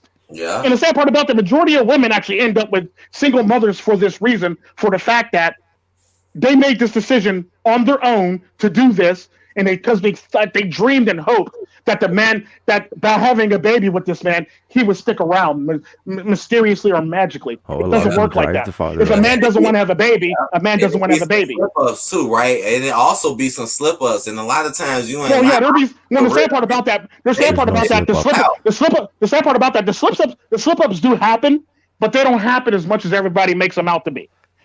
Typically, what happens is you're having sex. She forgets to take her birth control. She forgets to take her birth control, or she tells you she's on birth control, and you go get her the morning after pill, and she doesn't take it. Slip up is the excuse. Right. Yeah. It's rare. No, I agree, though. It is pretty rare, though. But slip-ups are very rare. And the sad part about that, if y'all both decided that y'all don't want to have a baby, and you go get the morning after pill for her, and she doesn't take it, she's already decided that she wants to have your baby. That's typically how it works. And you don't have any say in the matter. But she can abort your baby if you really want one. You see how this works? You see how this dynamic works, though? And that's typically, like, it's like, wait a minute, so I don't have a say-so on my children? So, and the neat thing about that is, believe it or not, there's a lot of states in the United States where if she can actually put your name on a crib card, and you're not allowed to touch it or sign a crib card in a lot of states in America. So if you're not the father, she could write your name on a crib card and say you are the father. Now you're on that child's birth certificate, and now you got to pay child support to that child whenever she decides to cash in with daddy government. Yeah, man, one of my videos is that it shows the guy at the end that happened to him. He's going to court trying to get his name taken off, and they got the mother on the news. She said, "I just put it on there because I needed a name. They weren't going to give me welfare without it." Yeah, I know. She admits to it, and the court's like, "No, you're still responsible for paying child support." Because what happens is, the court gets a loan and gives it to the mother. And that's how the child is paid for. And then the father is on the hook for it, and they go out and find the father, depending. Yeah, and the sad part about that is, when it comes to that type of stuff, what happens with that is, a lot of states, you don't even need it. You can say you don't know, the father unknown, to just collect welfare. And typically, that was a thing that the women were doing in the 70s and 80s. That was a big thing, where women were putting on her unknown. And you typically can collect welfare off of unknown. And that happens, that you can do that in any state you want to in the United States. Just put, I don't know. I was drinking and it happened, basically. That's creating a word of the state. Yeah, basically. So what happens is now they get welfare from there and they don't even need the father. However, matter of fact, because this actually happened to me, and I actually made a story about it on my other channel before it got taken down, that there was a woman who was dating my one cousin. She got pregnant to the man, and she told him that she got an abortion. Okay, so my cousin gets locked up. My cousin gets locked up for some odd reason, basically, because now he's going to go date another woman, and he's selling drugs so he can go meet another woman, basically. So what happens is later she ends up pregnant, and apparently because she's seen me once or twice with my cousin, she decided that she wanted to put my name on a birth certificate. Now, mind you, I live in Costa Rica. My cousin lives in Pittsburgh. Okay, so I only visit my cousin probably twice since he's been with that girl, twice. And I've dropped them off twice. I've said hi, and I basically got the hell up out of there, basically. Because I don't feel like really dealing with my mom's side of the family because they're annoying as fuck. I'm just keeping it 100. They're the type of people that you want to just beat up and just drop off a cliff some damn where. Take the whole entire family, throw them in a big ass box, and slide that motherfucker off the cliff and pretend like it never happened. That's the type of niggas, both women and men, that live in that family. I'm just keeping it 100. Yeah, legit. And then set the box on fire, dump gas off the side of there, and lit the bitch on fire so you make sure none of them escape. Like insects. But typically spray them like Raid. Basically, I'm just keeping it 100 because I'll tell you in a heartbeat. I have a daughter right now. Her name is Talia. She's a condescending prick. So every now and again, I want to knee her in the chest and throw her in the bushes. I keep it 100 with you. I don't pull no punches, and I'll tell my children that in a heartbeat. Keep running your mouth. I'll knee you in the chest and throw you in the fucking bushes. I'm just keeping it 100. I just keep it 100. Keep fucking with daddy. Okay, internal. Okay, let me hop in. See, I hear everything you saying, and nothing you saying is really false. But it's shit like this as to why I stay neutral as hell when it comes to these gender war bullshit. Because men will say this about women, and women will say this about men. Like it's hypocrisies. No. Listen. Let me talk. It's hypocrisies on both sides. Everything that you called out about the woman doing, I can also call about the man doing as well. Yeah, but the sad part about that is I called out all on my channel already. I call out both people. This is why I typically say there's two motherfuckers in a relationship. You motherfucker and her motherfucker. So I talk about both y'all all together on my channel, and that's typically how it works. So I'm right down the middle when I call out everybody. And as a matter of fact, I did a live stream the one time where I had all the men in the live stream actually admitting to what they did wrong in a relationship that possibly quite ended their relationship. I do that shit all the time. So I'm across the board for everybody, but I'm in here because people want me to talk about women, so therefore I'm going to talk about women. We can talk about men if you want to now, because I can tell you all the fucked up shit they do too. I want to hear this. Talk about all the fucked up shit men be doing. I want to hear this. Well, typically, the thing is, even if we talk about even if you talk about how fucked up men are, how fucked up women are, that doesn't matter. What really matters is how the court sees you, how the law sees you, True. how the True. system sees you. The system True. does That's not see one-sided that women way. as doing anything wrong, okay? Exactly. And this is why women today have zero accountability, zero responsibility, and this is why even, traditional Christian values cannot save them, okay? Because the law creates the safety net that basically allows them to do whatever the fuck they want at your expense, okay? So it doesn't matter if you did anything wrong, doesn't matter if you did anything wrong. The law, 90+% of the time, will see you as the one in fault who has to pay, okay? Even if she cheated, etc. Like a good example, a good example what Oki's saying is, if you hit a woman, everybody knows it's wrong, and you're going to jail. If she hits you, you're going to jail. That's typically how that works. That's basically how society sees you, and that's basically how society's set up. And that's basically how society. They take you both to jail. Oh, that's cool. Yeah, y'all both should go for real. But typically, the problem with men in this day and age, especially in the Western world, because this is typically a lot of men's problems. A lot of them were raised by single mothers. First off, that was their downfall from the get-go. That was their downfall from the jump. They never even had a chance. So typically, they grow up with a single mother. Either their single mother does one of two things with them: they either over-baby them, over-coddle them, or they call them names. There's nothing in between. You're either a dumb motherfucker, a don't act stupid, don't do this, you're an asshole, you're just like your father, you're this, that, and the other. You get loaded with all this stuff from women. If you're raised by a single mother, if you're a boy. So all this stuff gets dumped on you because she feels some type of way about your dad because she didn't want to stick around with you. Then you find out, based on what she's talking about to you, this is probably the reason why he didn't want to stick around. 9 times out of 10, this is the reason why he didn't want to stick around. Matter of fact, good example of that is my father and my mother. They were both in the bank. My mom wanted to borrow money from my dad. Okay, cool. So my dad flies in from Costa Rica to lend her some money at her bank. My mom started running her mouth like a dumbass. He said, "You run your mouth to me one more time, I swear to God, I'm walking out this bank." She ran her mouth and tried to stab him with an ink pen. He goes, "Bye." He walked right out the bank, never talked to her again. I remember that. That is last. Never talked to that woman again. Never talked to that woman again. She was mad. Keenan, where you at, Keenan? I remember that story. And that's typically, and the sad part about that's typically how this stuff works. So now the fact that my dad walked out on my mom, now my mom is probably going to take it out on me. Luckily, I wasn't raised by my mother, and I was raised by my grandparents, so therefore I never had to worry about that. Typically how that works. So the sad part about that is when it comes down to it, a lot of men are either men fall at two ends of the spectrum. There are that small select few who make it through who are raised in the middle, but most of the men fall on either side of the spectrum. Either they get told that they're dumb motherfuckers, they will never be shit, they ain't shit. Their moms literally tell them this shit on a regular basis. And I'm pretty sure there's somebody in this stream whose mom said this to them, or somebody watching this stream whose mom actually said this stuff exactly to them. Either you're this, that, and the other, you won't be shit, you ain't this, you'll never be this, you'll never be able to do this, you won't amount to anything, you won't be this. And this is your mom telling you this. You don't even get to walk outside to hear this from other people. This is your own mother telling you this. Okay, so then you go over to the other side of the spectrum. Your mom is over coddling you, over babying you, overdoing things for you. And the sad part about that, you get men. This is the worst extreme of this side. You'll get men. I shit you not. There's a kid that I deal with who's in high school who wasn't allowed to go to wood shop because it was dangerous for him to use tools. Wow. I shit you not. It was dangerous. So his mom. So he was his on mom. A different kind of spectrum. Yeah, his mom didn't want him to use tools, and we simply asked, and the school asked her, "I shit you not." So so when your child's at home, does he get to use scissors or does he cut his own food? No, I cut his paper for him and I cut his food for him before he gets it. She makes him wear a helmet all day. Yeah, I shit you not. This woman said this shit to us, and my mouth dropped. Like they really make motherfuckers like this. Oh yeah. Like, and this is typically the other end of the spectrum. That's the far end of that spectrum, basically. Hey, you get the people on.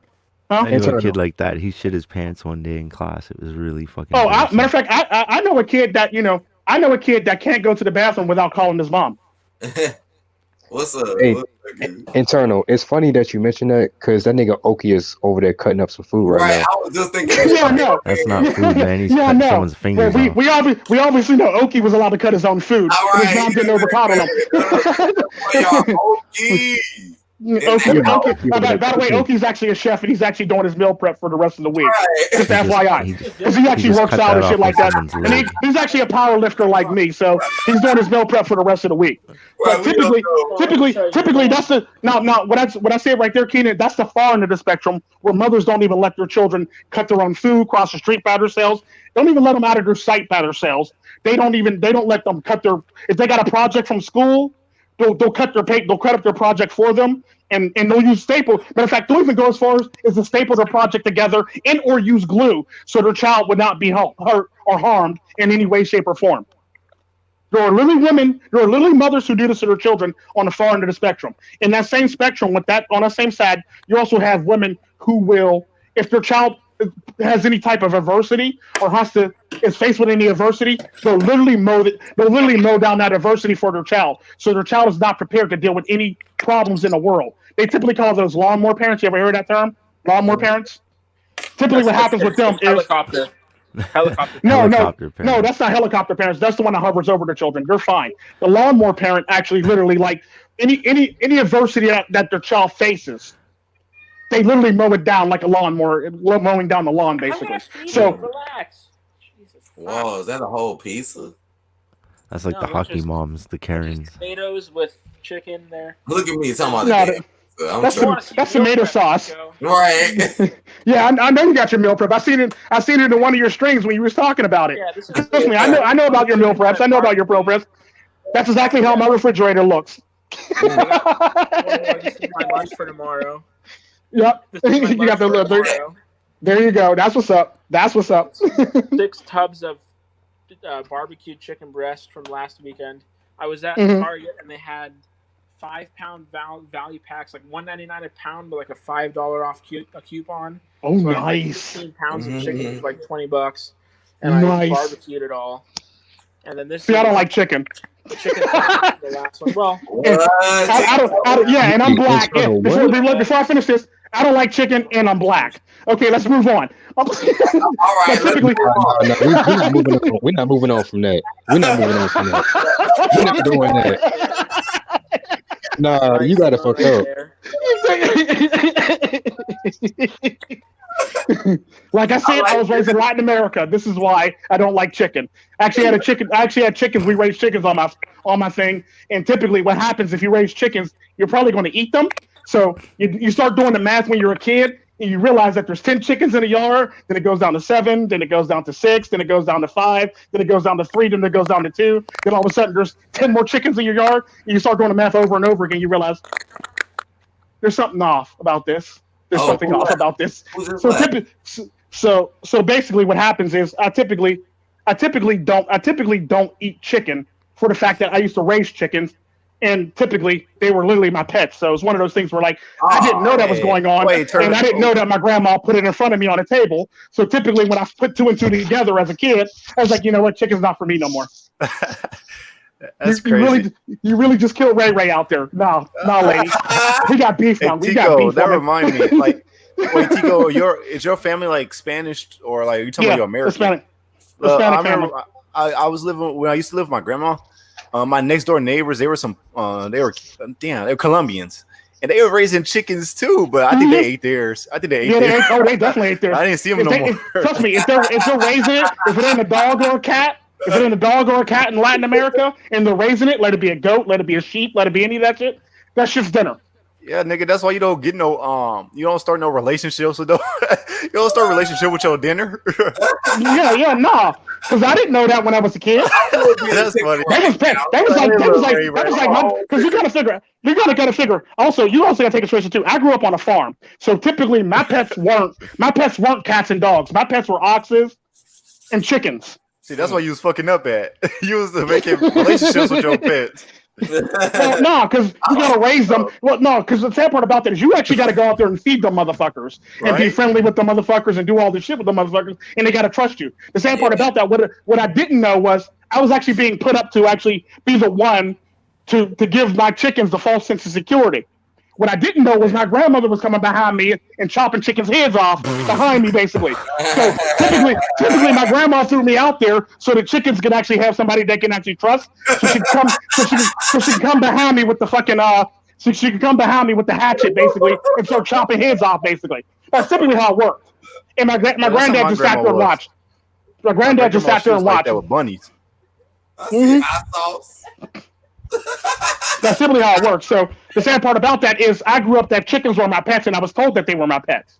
So I didn't abuse them. I didn't do any of that stuff, and I basically treated them like I treated my oxes, basically like they were pets. Therefore, Tico, I got a question. What? When she chop off their heads, do they run around a little bit? Yeah, they do. They still do. They do. But that would scare the shit out of me if I seen that as a kid. Yeah, they still run around like a little bit. There's two ways you can kill a chicken, basically. Well, typically there's the one main way. You basically chase it, you grab it by his neck, and you smack his head off a rock. Damn. Or stoop, basically. Or you sit there, you chase it, you grab it by the neck, and you put it on the thing, and you chop his head off, basically. That's still allowed. Hey, Tico, imagine. You not. You don't even knock Tico, it out imagine. first. Imagine if your grandma took one of your favorite pet chickens and she chopped off the head right in front of you as a kid and then just start running with no head. That would traumatize you forever. She would do some shit like that. She would do traumatize some shit like that. the shit out of you. She would do some shit like that. Yeah, like she would do some shit like that because my Latin grandmother was savage. Like a good example of her savage. A good example of her savagery was. And stuff. Like a good example of her savagery was.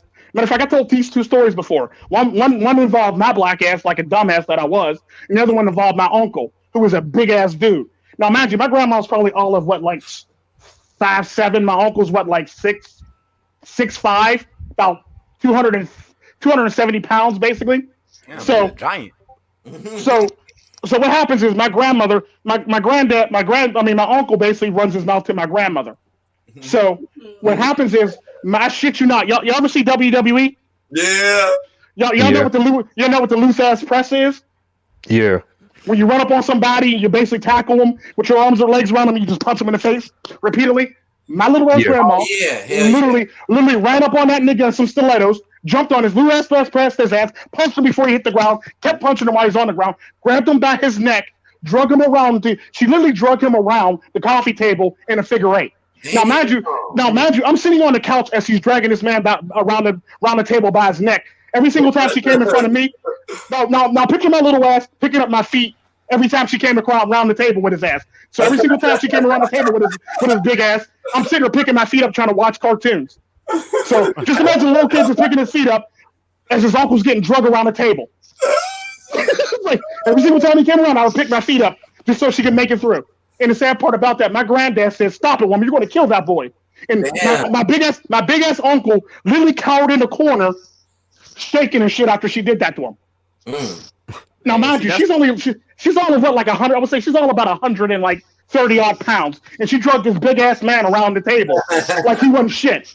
Like he literally wasn't shit. She was 100 years old. See, Keenan, look, he just went in. What's up? That's why I don't date. That's why I don't date Hispanics. They violent. She literally drugged him. Now people always talk about, well, I'm stronger than this woman, this, that, and the other. Okay, I dare you to say it to my grandmother and watch her drag your big ass around here, and I'll help you out after I think you got enough, basically. You got a lower center of gravity. Short. We'll talk about this as you're getting drugged around the table, and I pick my feet up again like I was a little kid. Damn. You got me feeling like it's so far like a damn Thanksgiving party and it just happened, you know. And literally, in the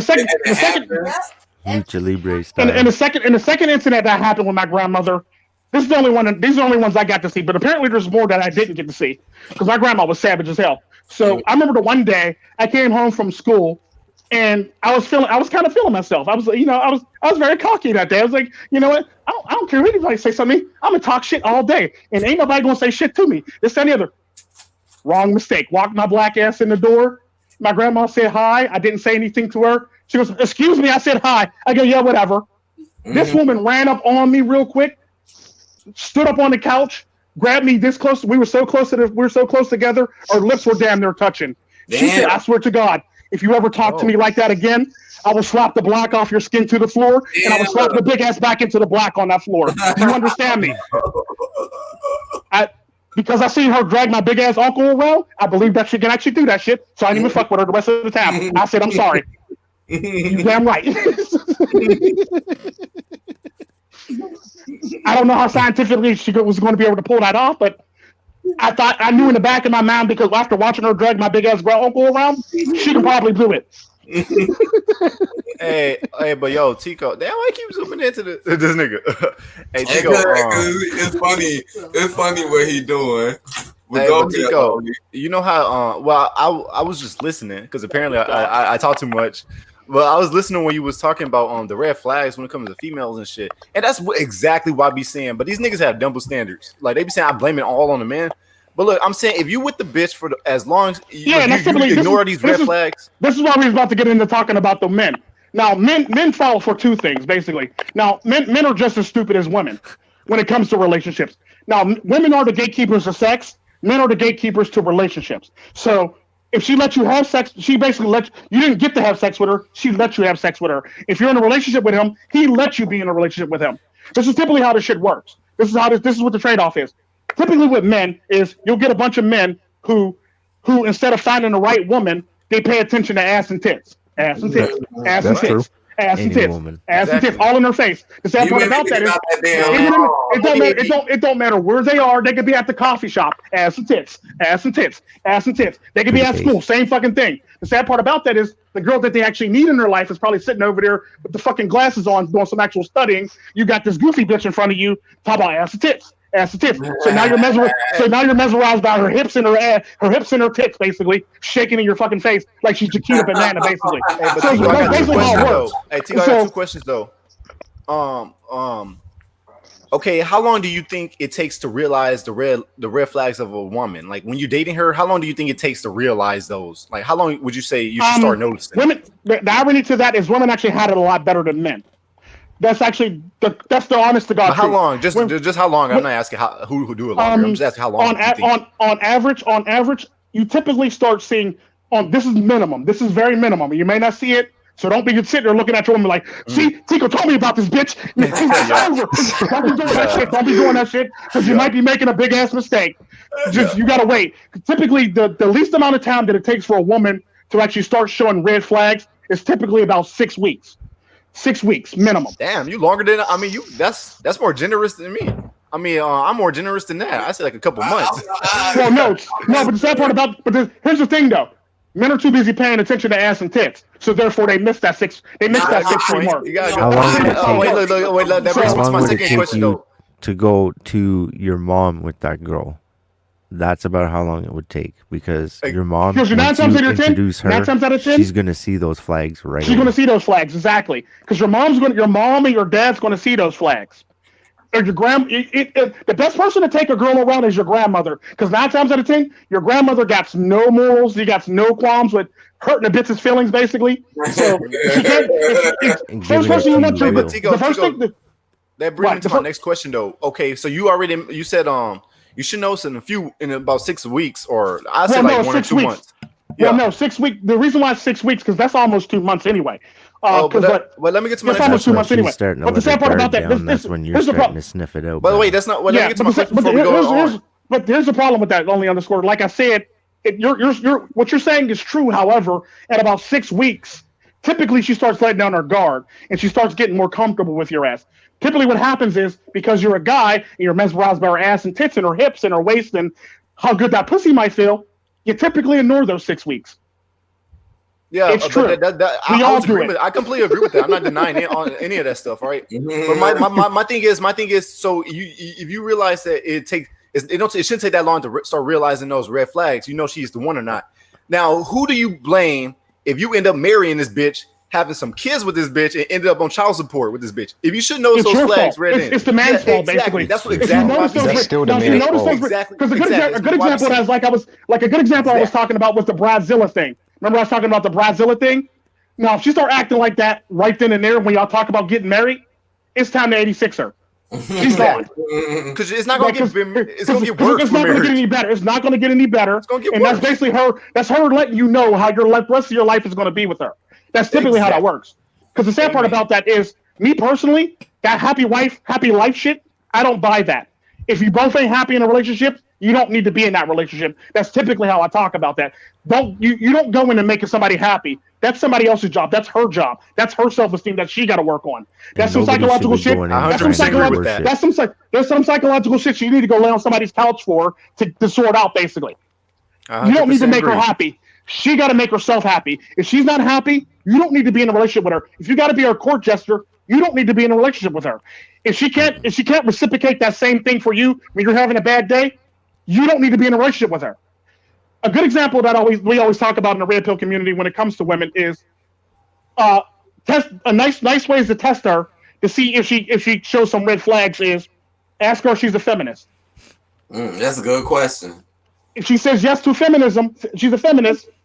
That's typically not going to be the woman for you. Hey, but that's not a good test in these days because Well, no, let me finish. There's more to that.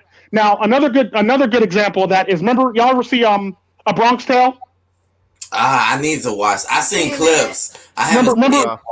Remember when he let her in her door and she leaned over and opened his door for him? Was that the movie about baseball stuff or something? Well, no, that was the one with Little C. Basically, you had Robert De Niro, C, and the one mafia guy, and he basically let C borrow his car to take the black girl on a date, and basically he let her in, and she leaned over and unlocked his door for him. If she can do that for you, perfect. If she can't, it's not worth it. But the sad part about that, because the door's unlocked automatically, what you'll do with this is basically, so when you get back to the car, let her in the door, let her on her side manually, give her the keys, tell her to start the car for you. If she throws a fit about that shit, that's the last date you're going on. Yeah, and you know what? If she has any problem with that stuff, that is the very last date you're going on. You to do it. Like, if she do it for you, like, that's why I understand what you're saying. Because, some be like, nah, I don't want to do that for you. But why you can't do it for me, though? Yeah, and the sad part about that, women got double standards when it comes to that. Like, they typically want this feminist utopia, but they still want all the treatments of a 50s woman. Yeah. Nobody should want to be worshipped. If you're in it for that, you're not that's another thing. That's a good one. If a woman wants to be worshipped, that's not a relationship. That's a religion. Either one. That's a cult, basically. You're basically joining a cult. Yeah. Anytime a woman wants to be worshipped, you're basically joining a cult. Yeah. You might as well just drink the Kool-Aid and put on your Nikes and off yourself. Tico, you shouldn't ask her though, because women ain't gonna tell the truth. Bro, women talk. The sad part about that, there's things. Know what feminism is. Well, no, the sad part about that is women tell on themselves quite often. The sad part about that is they tell by their actions though. They tell by their actions. Yeah, their actions. Yeah, that's another good one, Lonely. See, because I made a video about that. And another thing that women do, they tell on themselves is, if a woman is talking about another man and you're in a relationship, right? You're about to be replaced, nigga. You might want to start paying attention. Bro, don't even replace. You probably getting fucked. She's probably fucking on the side. Your ass is about to be replaced. And this is simply how this works. And the sad part about that, the reason why men miss this is because they write it off as nagging. Yeah. So they stop listening to the woman. They stop listening to the woman. They stop listening to the woman after a certain time because they write it off as nagging. The sad part about that is when she starts nagging, she starts telling on herself. So you better start paying attention to her. The minute you stop paying attention to her, you're going to miss everything that's about to happen to your dumbass. Right. That's exactly the truth. And then also, Eternal, to add to that, like, if she's talking about another man, that's also kind of like bait. So if she's using it as bait and you don't like get the clue that you need to run the fuck off. There's a difference. Run the fuck off, then that's on the man as well. That's on the man. Yeah, that's on the man as well too for not listening. Typically, there's two types of things that women do. Here's the one scenario that I just played out here, the easy one. If she's talking about another man,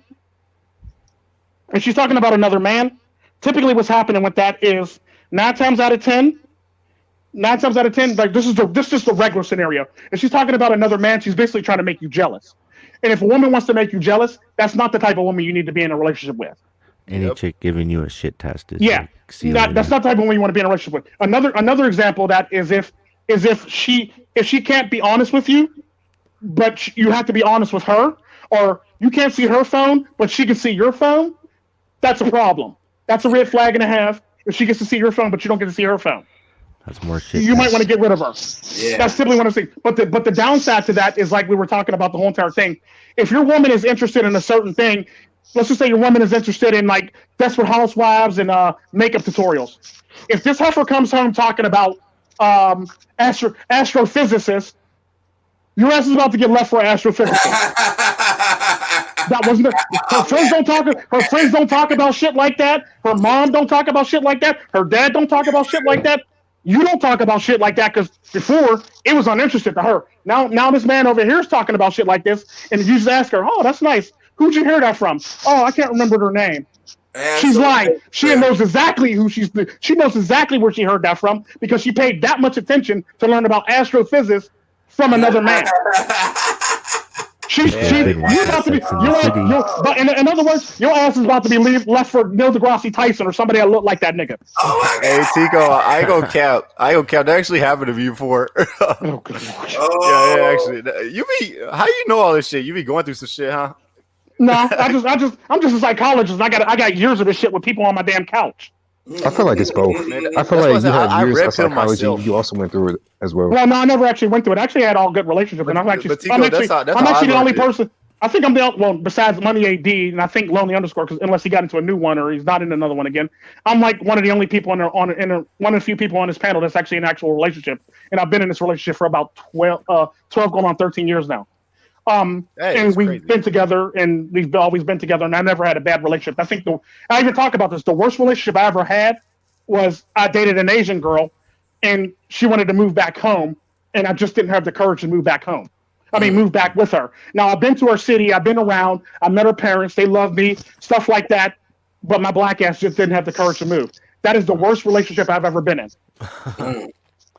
The exact worst. The sad part about that, we've done nothing.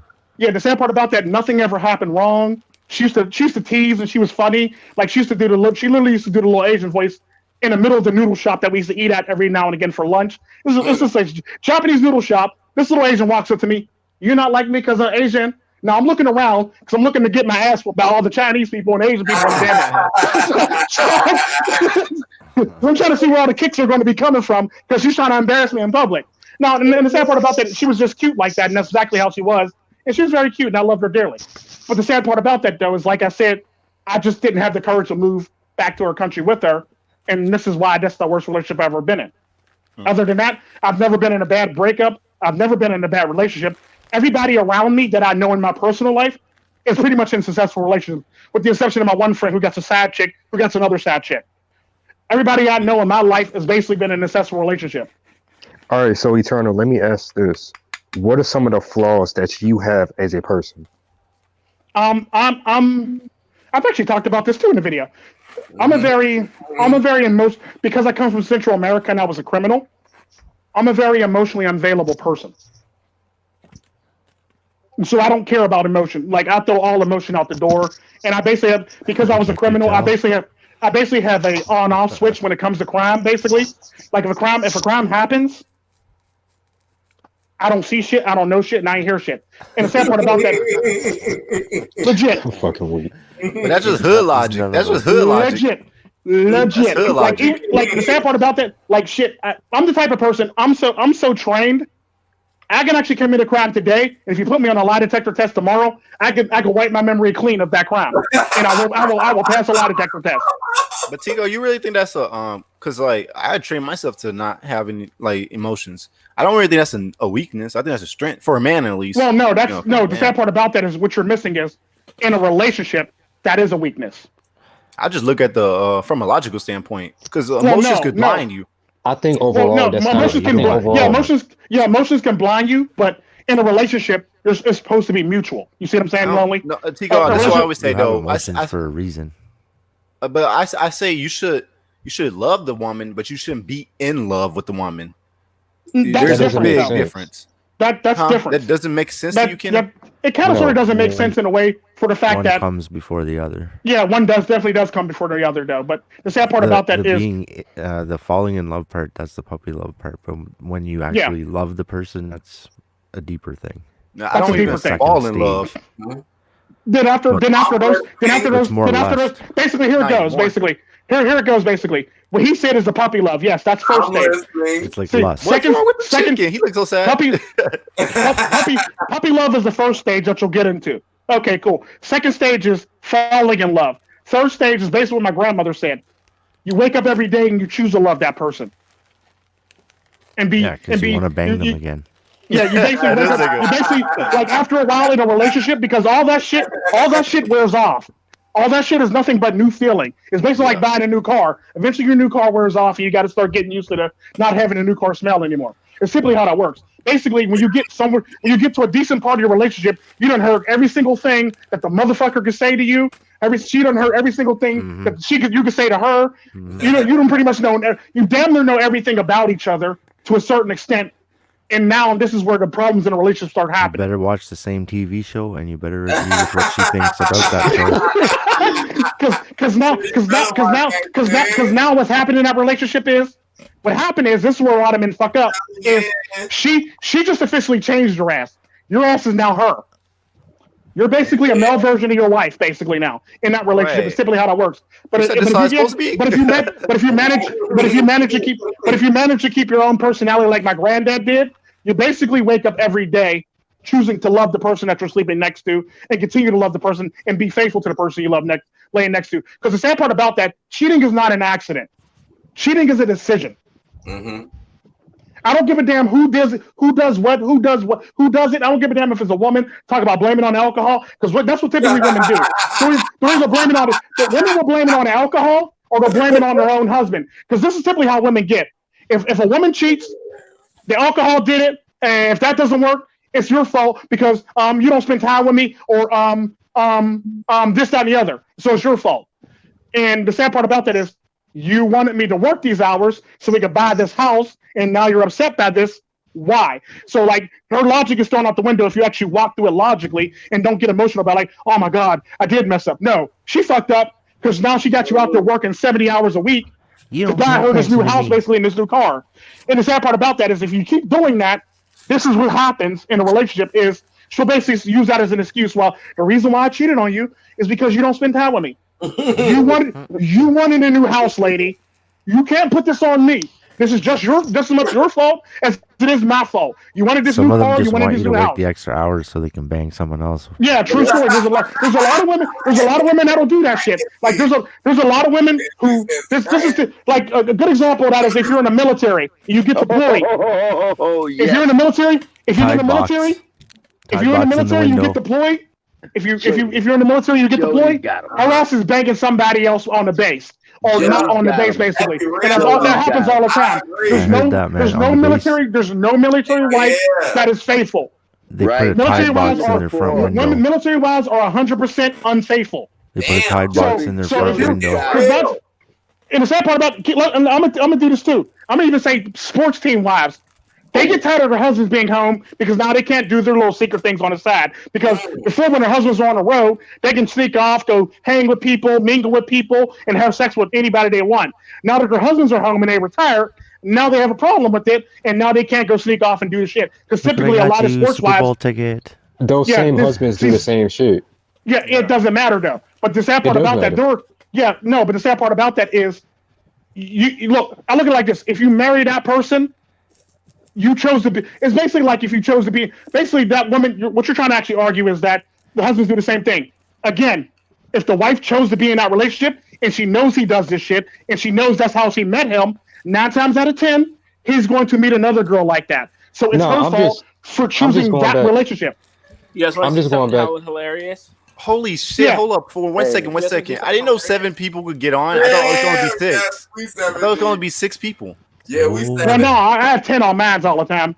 What the fuck? It could be that many? I didn't even know that many people could join. That was like a 6 people limit. But typically, back to what Cannon said. Basically, I wouldn't hear what women got to say. You got a question for me? Well, no. Basically, what happens with that Cannon? I can't say your name. I'm sorry if I'm butchering it. Keenan. Basically, what happens with relationships like that is, this is where women fuck up. It does be no different than if you get into a relationship with an abusive man. If you get into a relationship with a man that's cheating on you, and you think it's going to change because you have a child, or you're getting married, or it's going to be a long-term relationship, or you're moving in, that's not typically how it works. Tico. You're setting yourself up for failure. Tico. Yeah? Okay. This guy has 4 babies by 4 different women. Okay? They're all fat. Okay? Who? That white man you see on his screen. This dude. These chicks would rather be side hoes to this dude than main hoe to just a regular dude. Yeah. Four women. Because typically how those like basically what he's saying, basically what Oki's saying, typically this is how relationships go. If you're in a relationship with a man and you're the side chick, you're trying to move into the first position. If and when you do move into that, which is very rare that a side chick moves into the first position, if and when you do move into the first position, 9 times out of 10, he's got another chick that replaced you in your second position. That's typically how that works. So if you know you were a side chick when you met him and you moved into his vice position, 9 times out of 10, you better be damn sure knowing that it's going to happen to you too. Because women believe that, oh well, I moved her out of the way, it'll never happen to me. Well. Hey, you can say the same for men though too, because I remember I dated a chick who.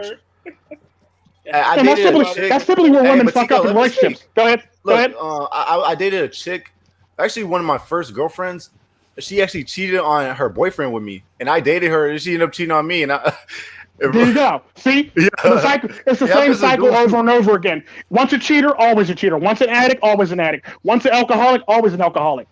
Yep. Why would you throw money at that problem?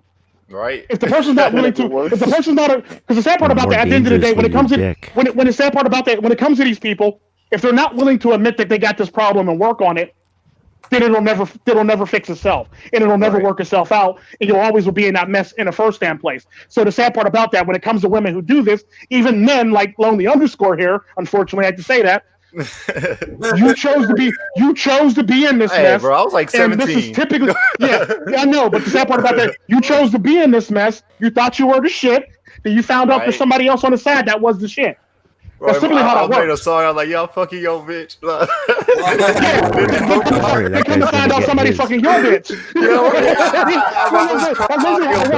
It's a big ass circle. You don't even have to fight him after because he's going to deal with the same thing in probably and the sad part about that is that's basically how it works.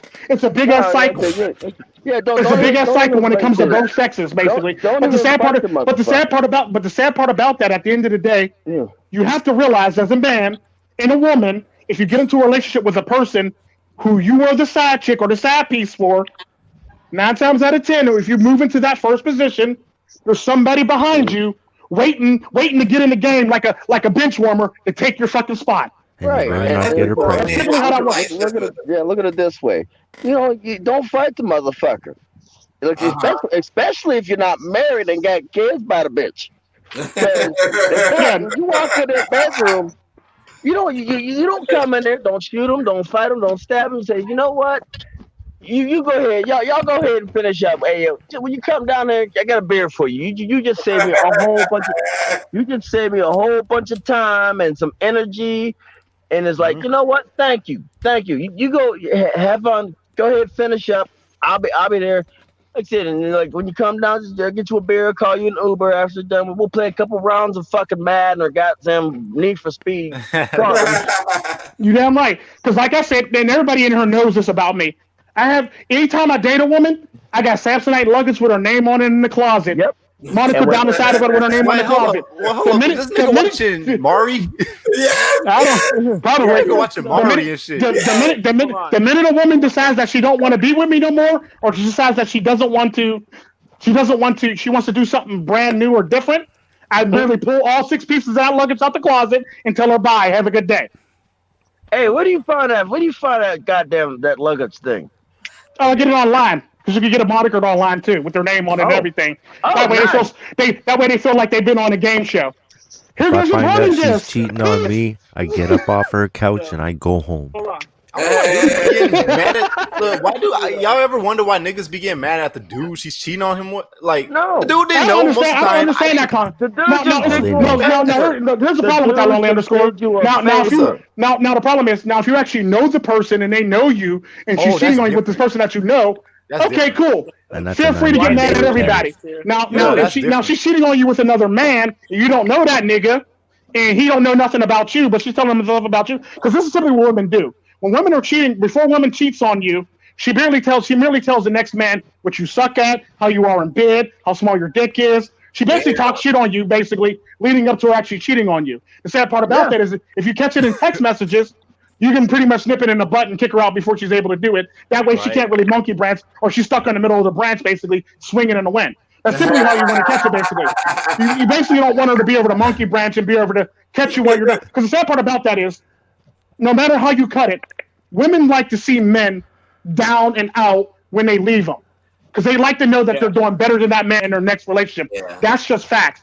Another good example of that is, if you ever puts his shoes right down on the mat right beside your shoes before he goes in, and he knows those are your shoes, man. Yeah, and the sad part about that, he knows there's men's shoes there. Now, simply how it works. And the sad part about that, another good example of this mess is, if you've ever been at a bar or out with a woman that you've been in a relationship with, and she says something, and now she's trying to get you into a fight with some other guy. Women enjoy men fighting over them. This is how sadistic women are. They will enjoy you get into a fight over them. The sad part about that is, because I'm from Latin America, I learned this at a young age. You can have her. She's not worth my time. I look her up and down and I walk right out the door. I'm looking at this Samsonite luggage shit. That's not too bad. Yeah, see? And that's exactly what I send my women out with if they ever want to break up with me. Cartel Princess got some. My daughter's mother had some. The Asian girl had some.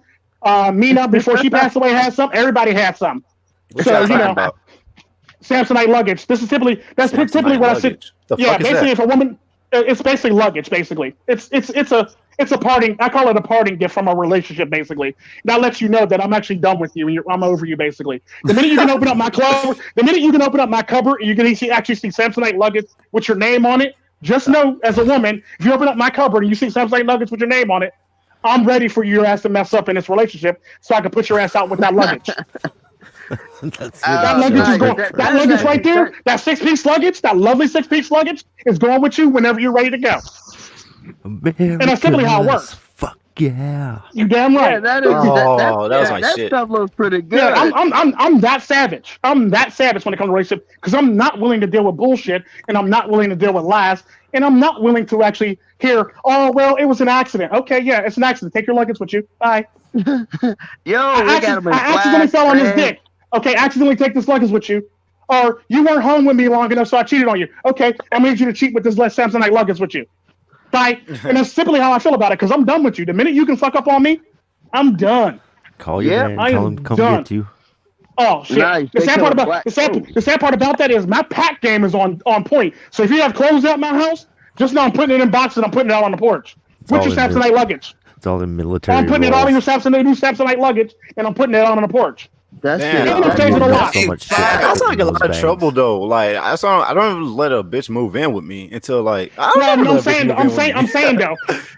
If you like, that's how strong my pack game is. Basically, is what I'm trying to tell you. Because I don't want to hear no shit. Because you know you get that thing where women be trying to break up with you, and you're breaking up with a woman, and she be at your house taking a good old time packing, trying to get you emotional shit. Remember when we went to the store? Remember when we went to the park and we got this and we took pictures together? Remember when we went to Kennywood Park and we did this? Yeah. Remember when we took this romantic picture? Women would do that shit to you. Women would do that shit to you. Women would do that shit to you just so you can feel some type of way about it while you're putting them out, so you won't put them out, basically. Because the sad part about that. The sad part about that, women would do shit like that. Oh, remember when we got this T-shirt when we went to Euro Disney? Remember when we got this when we went over here? We went to the family reunion with your family. We went to Dubai. Women would do that shit. She's basically trying to. At that point, she's basically trying to pull on your emotional heartstrings at that point to get you to capitulate or get you to not want to do it. At the fair. And that's simply what it is. Like, women would do that shit, or they'll take their good old time, or they'll mosey around. And the sad part about that, if you ever break up with a woman and she got to pack her shit at your house, notice the clothes that she's wearing when she comes to your house. Bet you any money, the clothes that she's wearing when she comes to your house, she probably got a low-cut shirt, and her breasts are probably popping out the top. I'm willing to bet she got some hip huggers on, and she got a thong on, and she's wearing some stilettos or some type of heels, basically, so she can really percolate that ass out, basically. And the sad part about that is, she's at your house looking all cute while she's packing her stuff, bent over as her thongs popping out the top of her pants, and her breasts is popping out the top of her shirt, and she's trying to make you feel some type of way. That's typically what they do. I'm on the fact this nigga watching Mari.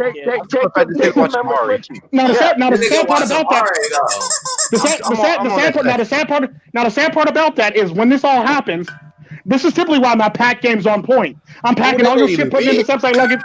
and putting it out. That's simply how it works. Because you're not going to be at my house talking about remember this, or remember this picture, or remember our first kiss, or remember this glass, or remember when we went to Vegas. Oh no, bitch! Put that in the bag. Keep it moving. Put it in the bag. Keep it moving. Go to Vegas keep it moving. now. Keep it moving. Jesus Yeah, Christ, that's simply how it works. Point, Tico. Holy fuck. Look at that lady with the afro. She's scary. That's a woman. That's a strong black woman. She is strong. She is a strong black woman. Independent black woman. That's Oh my God, color purple. There's the lonely look-alike kid. If they have the shoulders cut out of their shirt, they're pretty low class. Huh? Yeah. Wait, you saying me? If you have the shoulder pads cut out, if they have the shoulder, if the shirt comes with shoulder pads and they cut them out, they're low class. Yeah, there's that lonely underscore look-alike Tyrone kid over there. That ain't you. You, bro. This nigga just cooked him up a little meal. He lived like a single mom. This nigga cook him up a little meal. Sit on his chair. Then started watching some fucking Mari. You can't talk about Apparently Barry Yam's here somewhere. There's no way. Apparently Barry Yam's here. All I'm saying is, it's not part of my life goals to be a middle-aged man sitting at home by myself watching Mari. That's not my bucket list. Stroke of luck, all I'm saying, this nigga lonely. I'm gonna say my name. This nigga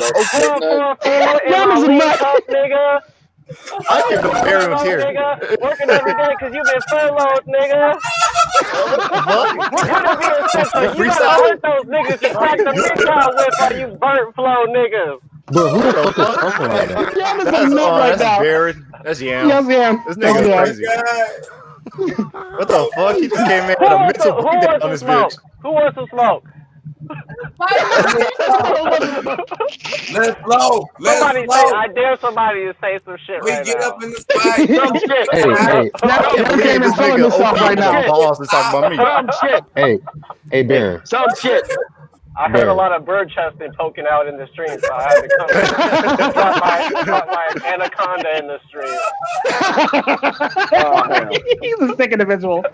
My anaconda don't want none. What? No, unless you got that's right.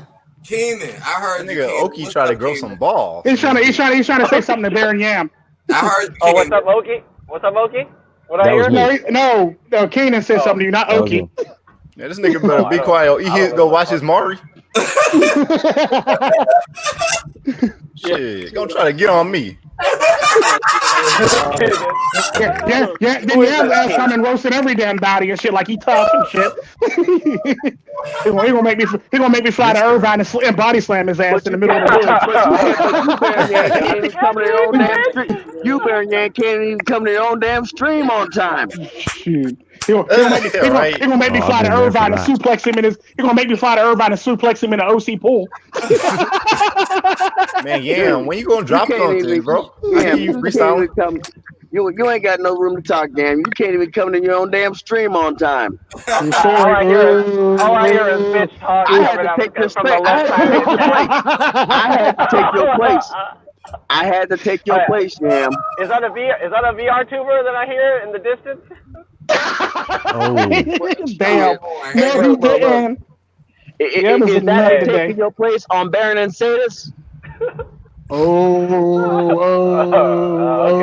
I see you talking shit over there.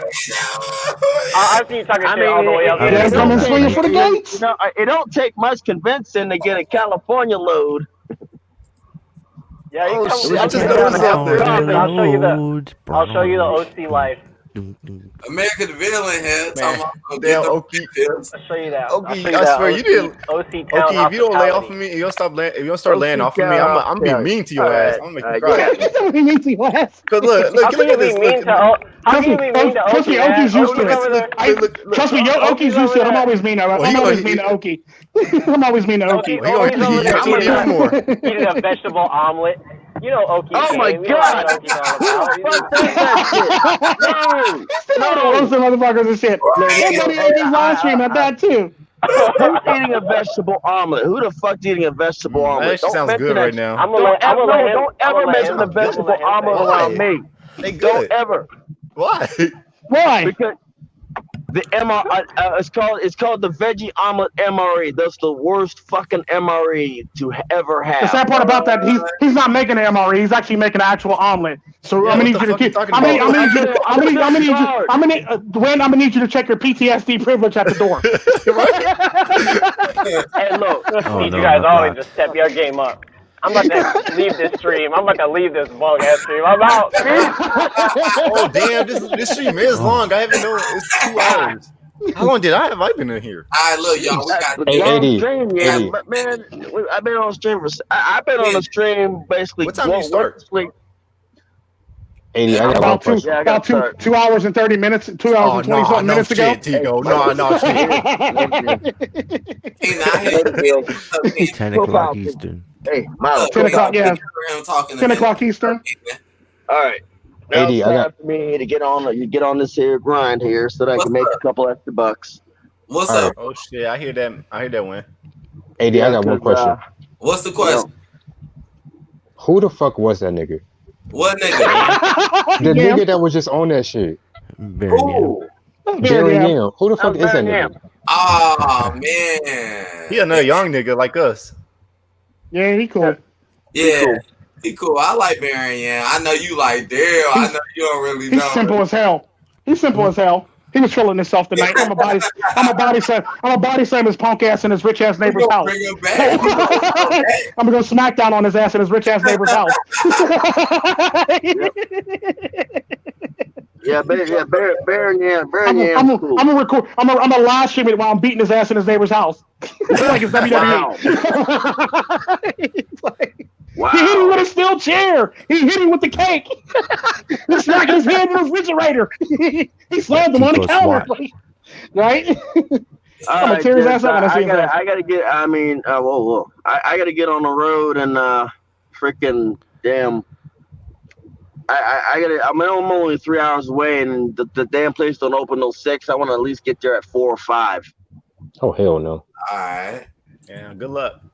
Hey, like 2 hours. If you're on time, you're late. If you're like you're fucking 15 minutes early or 15 minutes early.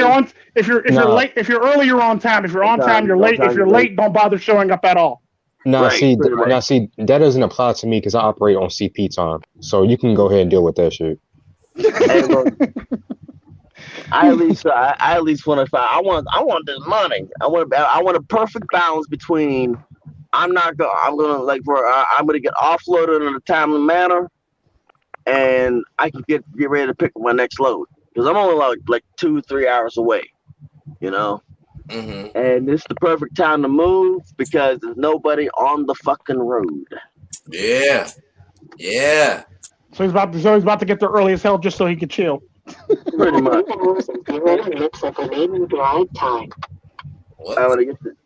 That's my Qualcomm.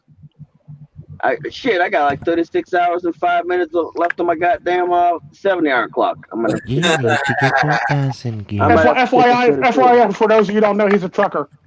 Yeah. GPS is like, you're fucking late. My man, Get your ass in gear. Yeah, I'm not sure if I want to move out at 1 or 2 o'clock in the morning. You're fucking late, you daft bastard. You daft bastard. Get your ass on time, you slag. Y'all, 7 minutes, and then we're going to get some outros in about 7 minutes. So I'm going to let y'all speak, and then we're going to do some outros. All right, that's fine.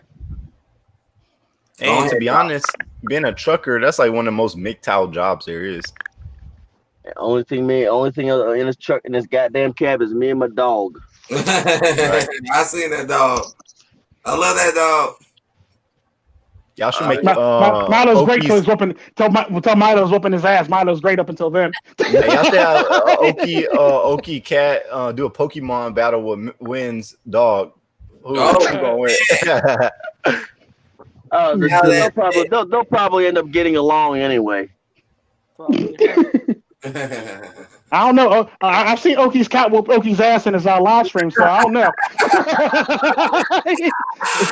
his cat be going ninja mode on his ass and shit, like he Naruto and shit. His cat be pulling on Shadow Clone Jutsu and shit. That's So the your man. cat don't like nobody. Man, hey, y'all know what would be like? You wouldn't even need like sex dolls if like we had jutsus and shit. You could make a shadow clone and then make a sexy jutsu. And Oh, then good lord! you wouldn't I knew that even was need coming. no sex I dolls. knew that You was wouldn't you wouldn't even need those. You could do that though, right? And then you could. But would that be kind of gay? Would that be kind of gay? Because you kind of fucking yourself. I don't know. Well, I'm not, overthinking it. well, Probably. not really, because like you can actually do that if you get the right lab, and you can actually clone somebody if you want to. I don't know if I want to fuck a clone. I don't know how I'll do that. You can actually clone somebody successfully. Trust me. Let's put it this way: whole ass humans have been cloned before in labs, unethically, in the United States. But don't they be coming out fucked up? Like, don't these clones be coming out fucked up? Not necessarily. No. Hit them lyrics. That's what they basically show them like that on movies, basically. But typically they come out. They typically come out looking like normal human beings. Like someone else's clone or a clone of myself? No, someone else's. Like if it's a female, would y'all fuck a clone? Well, what the fuck's the difference? I would say probably. I don't know. If I'm an You atheist wouldn't. and I'm The sad part about ungodly. the sad part about that. Lonely underscore though. The sad part about that is you wouldn't even know it's a clone anyway. Right. unless you were the person doing the research on the damn clone, you wouldn't know it's a clone any damn way. Hell, the sad part about that is why don't you have a belly button? The sad part about that in America, a lot of Americans are actually eating clone meat. Oh, I know that. Oh, not So surprised. I don't really mind that. you ain't gonna know the difference. You ain't gonna know the difference between a clone woman, a clone man. If you're banging a clone woman or a clone man. From a cloned chicken from 1998. Unless she can't have kids, or unless she's shooting blanks, or unless she can't have kids, you would never know the difference. Oh, well, at that point, it's like she can't have Goddamn kids. chicken. Go right into. Oh, Kid Boo was lying about that. Okie. Yeah, I'm Kid Boo reading. was lying. I'm reading that too. I see what you're saying. Yeah, he was like a 34 dude trying to pose as someone like 20 or some shit. And I heard that he like abused his kid or something. He was abusive. Some shit. It was some crazy stuff with that Kid Boo nigga. Man, he was a weird dude. Like he over here talking about he a clone and all this shit, like to like get away from his crime. I remember he a weird ass nigga. Right? I never listened to any of his songs. Have you? Well, I heard some because I heard some lists making fun of him, and they play some of his songs. He just sound like a generic SoundCloud rapper. Oh so wow! Ain't nothing special. But he a weird ass nigga. Who does that? I felt the same. Wait, only who you talking about? There's a shit ton of rappers. There's a shit ton of rappers that got a list, but they don't sound like they got a list when they're rapping. He's not a clone. He's a hologram. Kid Boo, yeah, Kanan, where you at? Yeah, I heard you. Yeah, Kid Boo. No, you're a weird ass. Well, nobody. I never heard nobody personally listen to him like myself. I never met somebody who's like, yeah, I'm fuck with Kid Boo. I just jam his mixtape. I never heard. Exactly. Big time to win. That's when you know you're old and you might as well just sleep your ass out of this screen. Hey, No, even like young dudes don't. I don't know anybody like even my age. You're way ahead of me, Chico. I know, right? You're way ahead of me. But the sad part about this, I know who Kid Boo is. Now what? I Tico, I ain't really surprised. They actually have to give up to find out. But the sad part about that, the only reason why I know who he is because I have children. Right? You got but me Tico, I know people my age that don't even know this nigga. Like that's how irrelevant he is. So nobody even knows. Like the sad part about that, I ain't know shit about these mumble rappers until I heard them in my car one day, and I threw the fucking whole entire MP3 player out the damn window. Like, nope, not listen to this shit. This shit's out. I never heard of that other shit till you brought it up the other day. Yeah, I know. Yeah. I wasn't even mad about that, but fucking just the song they used. Yeah, the way it was actually done. It was actually done. Mumble rap I'm a little growing on me, teapot, though. basically. I think some mumble rap has grown on me. Like, now a lot of these rappers people call mumble rappers aren't even mumble rappers. Like they might have one or two songs that are mumble rap. You can't understand what the fuck they're saying, but they have songs where you can clearly hear what they're saying. But well, the sad part about that is they call it mumble rap genre because the mumble rap genre is big for the fact that the people in it's the style and the way they actually. The style and the cadence and what they do to their music, which actually makes it mumble rap. That's why. I don't like that. I don't like that term though, because like a lot of these, like a good example. You ever heard? Have you ever heard of drill hop?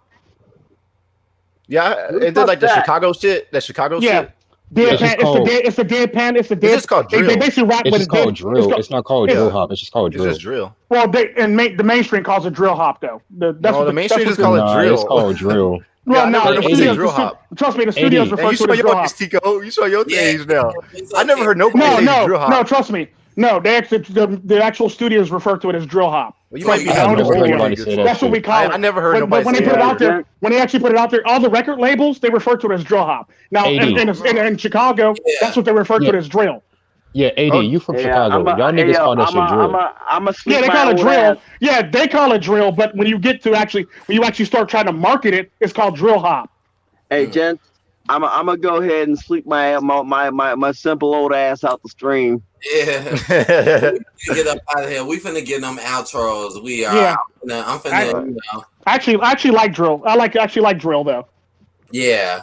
Yeah, I do too. I haven't listened to it, so I don't even got no opinion. I'm old school. Chief Keef, and a few other people in that crew. Chief Keef is like the only drill person I know because I remember he was popular when I was in school. That's so. Well, all I got to say to that is I wasn't in school when he was popular. I was merely just running a business. I was like in middle school. I'm about to be running a business with a family member. You know, you gotta watch that. Sometimes family members don't mix too well when it comes to business. Hey, look, we got the same. Pretty much we got the same ideas on what's going on. We got an idea on how. Yeah, but you got to still watch that though. When just because it's family, that don't mean shit won't go south. Basically, I know. Hey, nigga, I know. Shit gets real worse when it's family members than it would be if it's a regular ass friend. Basically, is what I'm trying to tell you. So y'all niggas seen The Godfather, right? Yeah. Mm-hmm. Yeah. All right, then that's your example right there. Hey, my point exactly. Get your claws off my leg. Get your claws off my leg. Get your claws off my leg. His dog stay fucking him up. His dog stay fucking him up. I told you to get that dog's nails. You should get them cut. How about you get them cut and you won't have to worry about that. Okay, we're gonna play this game. Silence. Silence. You gotta point that, Tika. You just say that multiple times, Tika. Yeah, you're right. Wait, before we end the stream, I want to ask Kenan what he think about mumble rap. I think it's a term that people don't really know what that means because, like you said, like they just think it's rappers who are mumbling, but they're not actually mumbling. It sounds that way because of the cadence, but it's not actual mumble rap. I used to think that myself, but it's not because actually. Yeah, because it has because that style genre has a big gap, and it basically throw a lot of motherfuckers in there who are not mumble rap. And I'm sort of like, that I can understand what that nigga's saying. What do you mean he's mumble rap? And it's simply the cadence, the speed, the cadence, and how they actually deliver their words. I feel like when you start calling rappers mumble rap, like every nigga that's new, you call them mumble rap, you just showing your age at that point.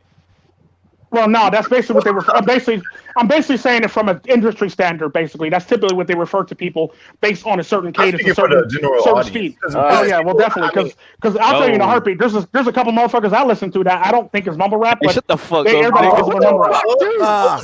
Jesus, what the hell? Oh my god! You're just letting anybody in here, aren't you? God damn. Yo, internal. I said the same thing. Y'all was off the channel, man. What the fuck? Hey, y'all niggas just writing anybody in this motherfucker. You had to troll this shit. Like, what the fuck was that? This nigga. Pause in the stream to see what the fuck that was. Y'all done lost the damn channel. Like, what the hell was that? This shit happened. You don't want they had somebody pull out his dick on stream. They had somebody pull out his dick last time on stream. So what happened? A few weeks ago, MoneyAD had somebody on here. I didn't see it. Luckily, thank God Almighty, I didn't see it. Oh, that's right. The guy was on before I got on. He showed his dick apparently. Damn. Jake and the fat man. We don't care. MoneyAD stream is like club. What's it called? Area 50. Club 51. What's it called? That club they used to do that crazy Club shit 54. back in the day. Club 54. Club 54, yeah, that's pretty much MoneyAD stream all day. Club 54 out there, bitch. Oh my god! Everybody in MoneyAD's stream snorting coke and shit off of people's backs and shit like that. Snorting coke off of hookers' asses and shit. Having sex on tables and shit. Showing their dicks, smacking people in the face with it and shit. And streaming shit. What the fuck is really going on in 980 stream? You seen that, Tico? He did it again. I think that was Americus, or he's posing there as Americus.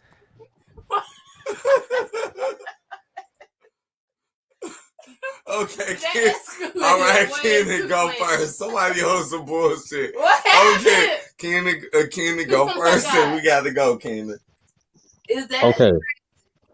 Okay, first and foremost, AD, you got to control that shit because I don't know what the fuck that shit was. I thought it was America's DeVille. Somebody else a bull. Hey, look here. Let me break this to you. I got an idea how to fix that. You got this thing called a chat.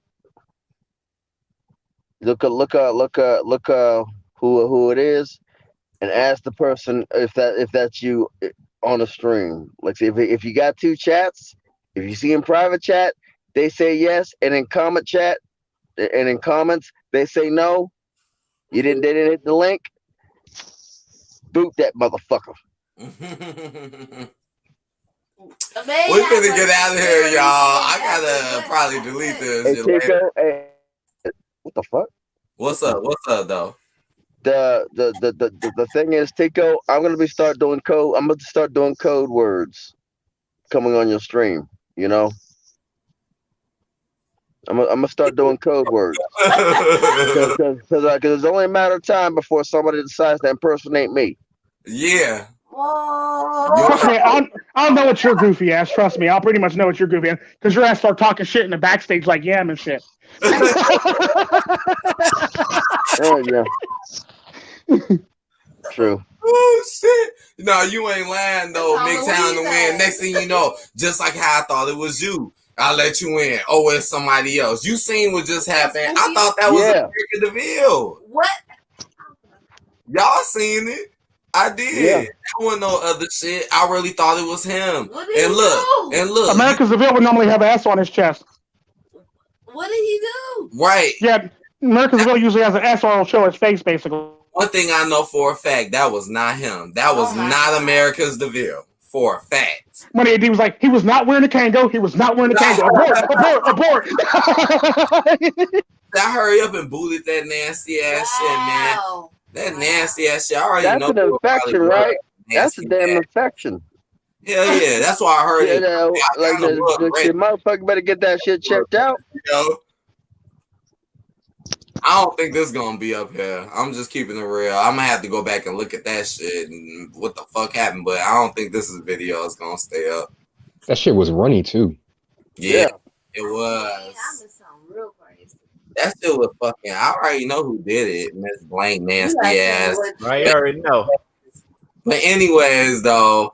All right, let's get on with the outros because I know we like 8 minutes past the time anyway. So that was like a red flag. Like, get out of there because now ours already talking about D bombs. Now I'm seeing titty bombs and explosion bombs. All right, Kenan, go ahead and go first, bro, and then we gonna ride out.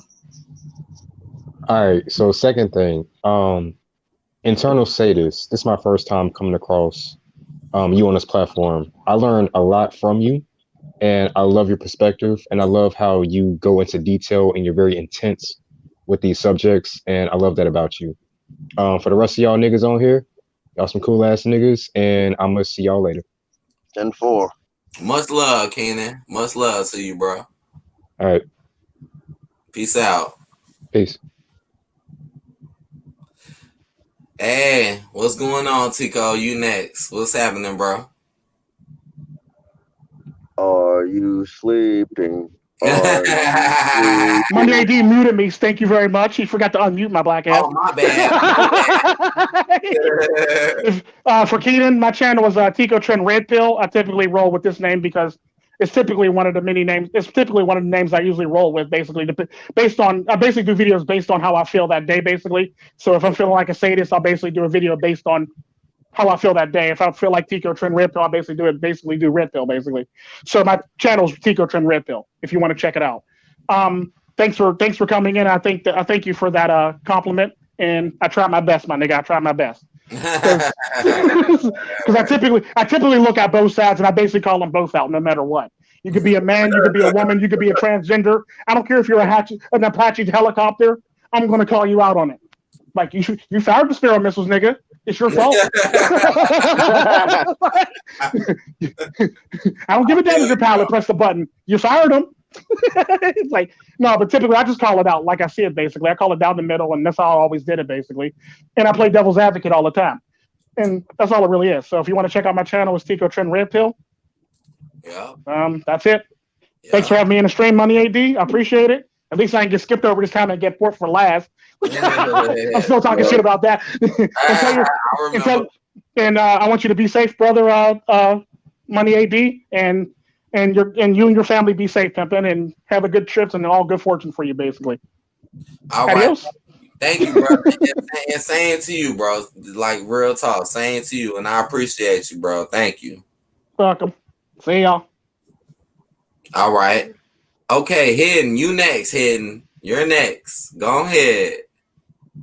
Where you at, Hidden? Muted. He muted? He muted. You could give us a warning, Andy. You're muted. Okay. Well, all right. Well, let's go to MGTOW to win then. All right, this is MGTOW to win. If you like to check out my channel, I upload whenever I damn well please. I do whatever the hell I want when I want. Pretty much, I'm on whoever stream that I damn well please. You know, and more than likely, I don't care whose stream I'm on. You put the link out there. Guess what? It's your decision. Yeah, I'm gonna always put that link out for you, bro. All right. I mean, if you like I said, I don't know if you want to. I know you want to do an interview with a few other people. I mean, in maybe it might take about 2 or 3 days where I got about a 34, where I got 2 days to myself, and now I guess I'll be game for it. You know. All right. But check out my channel if you like my channel. You know the drill. You'll hear the drill. It's one of the more recent videos. If you don't like my channel and you want it to be miserable, it's your choice. But for the most part, I got to get back and get ready to make a decision on this road here. All right, it's MGTOW to win, signing off. All right, peace out, bro. Much love to you, bro. Hidden, you back? Yeah, man, I'm here. What's going on? Give us an outro, Hidden. You made me laugh, dude. You was cracking me up. I ain't even gonna start. Well, I want to thank you for letting me in here, man. It was kind of funny, man. I came in because what was going on with the Elder MGTOW. That was fucking funny. Yes, that's it. I was laughing. I'm so mad. I want to leave this up, man. Fuck, man. People want to fucking imitate people. You know that shit got me pissed off because this was a good ass. Could you cut it out? Could you cut that out? Oh, you know what? I could cut that out. You right. Look at that though again. You gotta look at that nasty shit again. Make it private, and just like either put the fuzz box over top of it or cut it out if nobody's talking. Yeah. But it's gonna take a minute, but I'm gonna do it. Yeah, I'm gonna edit it. Yeah, I want to thank you for letting us in, man. That was a good time for tonight for sure, giving us a place to play.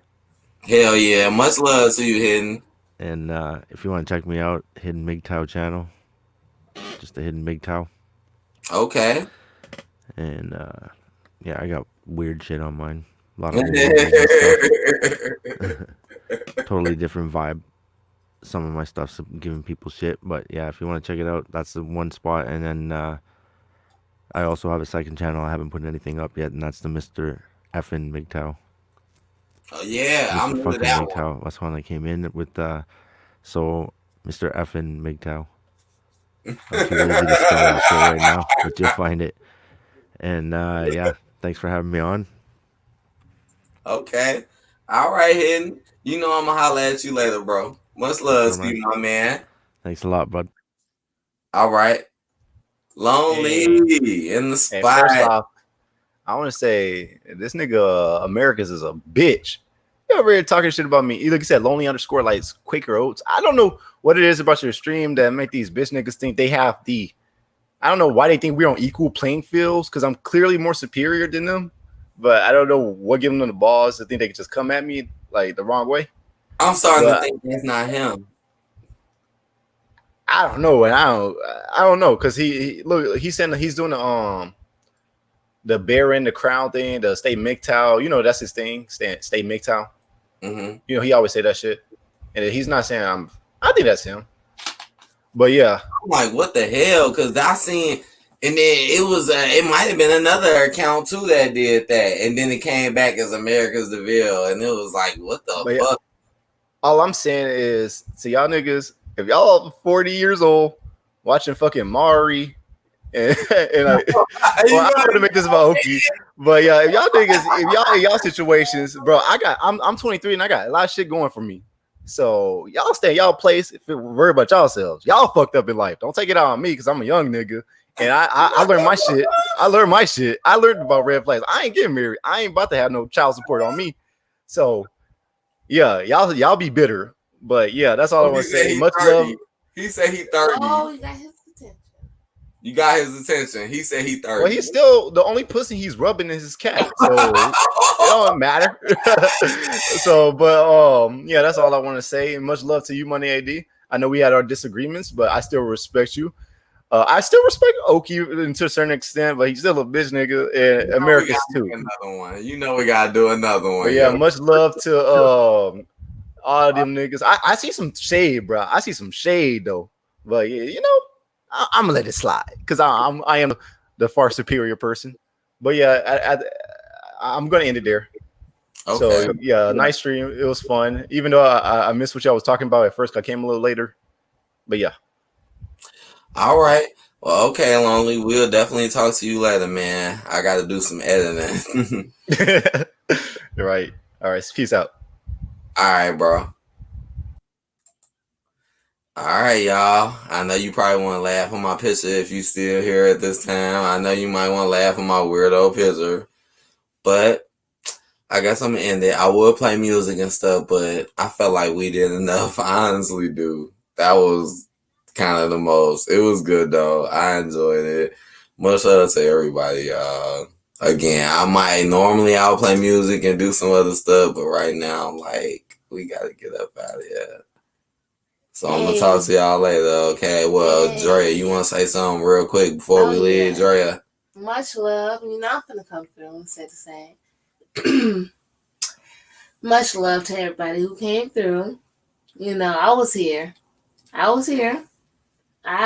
was chatting it up. You know, when y'all get to chatting it up, I just chill. Mm-hmm. I'm not here. I'm just chilling. Y'all chatting it up, doing y'all thing, and good stream. Hey. Okay. Well, all right. All right, y'all. Thank y'all. And I'll talk to y'all later. Good stream. We're just going to end it right here, okay? I'll just leave this comment up from Oki, and peace out. Peace.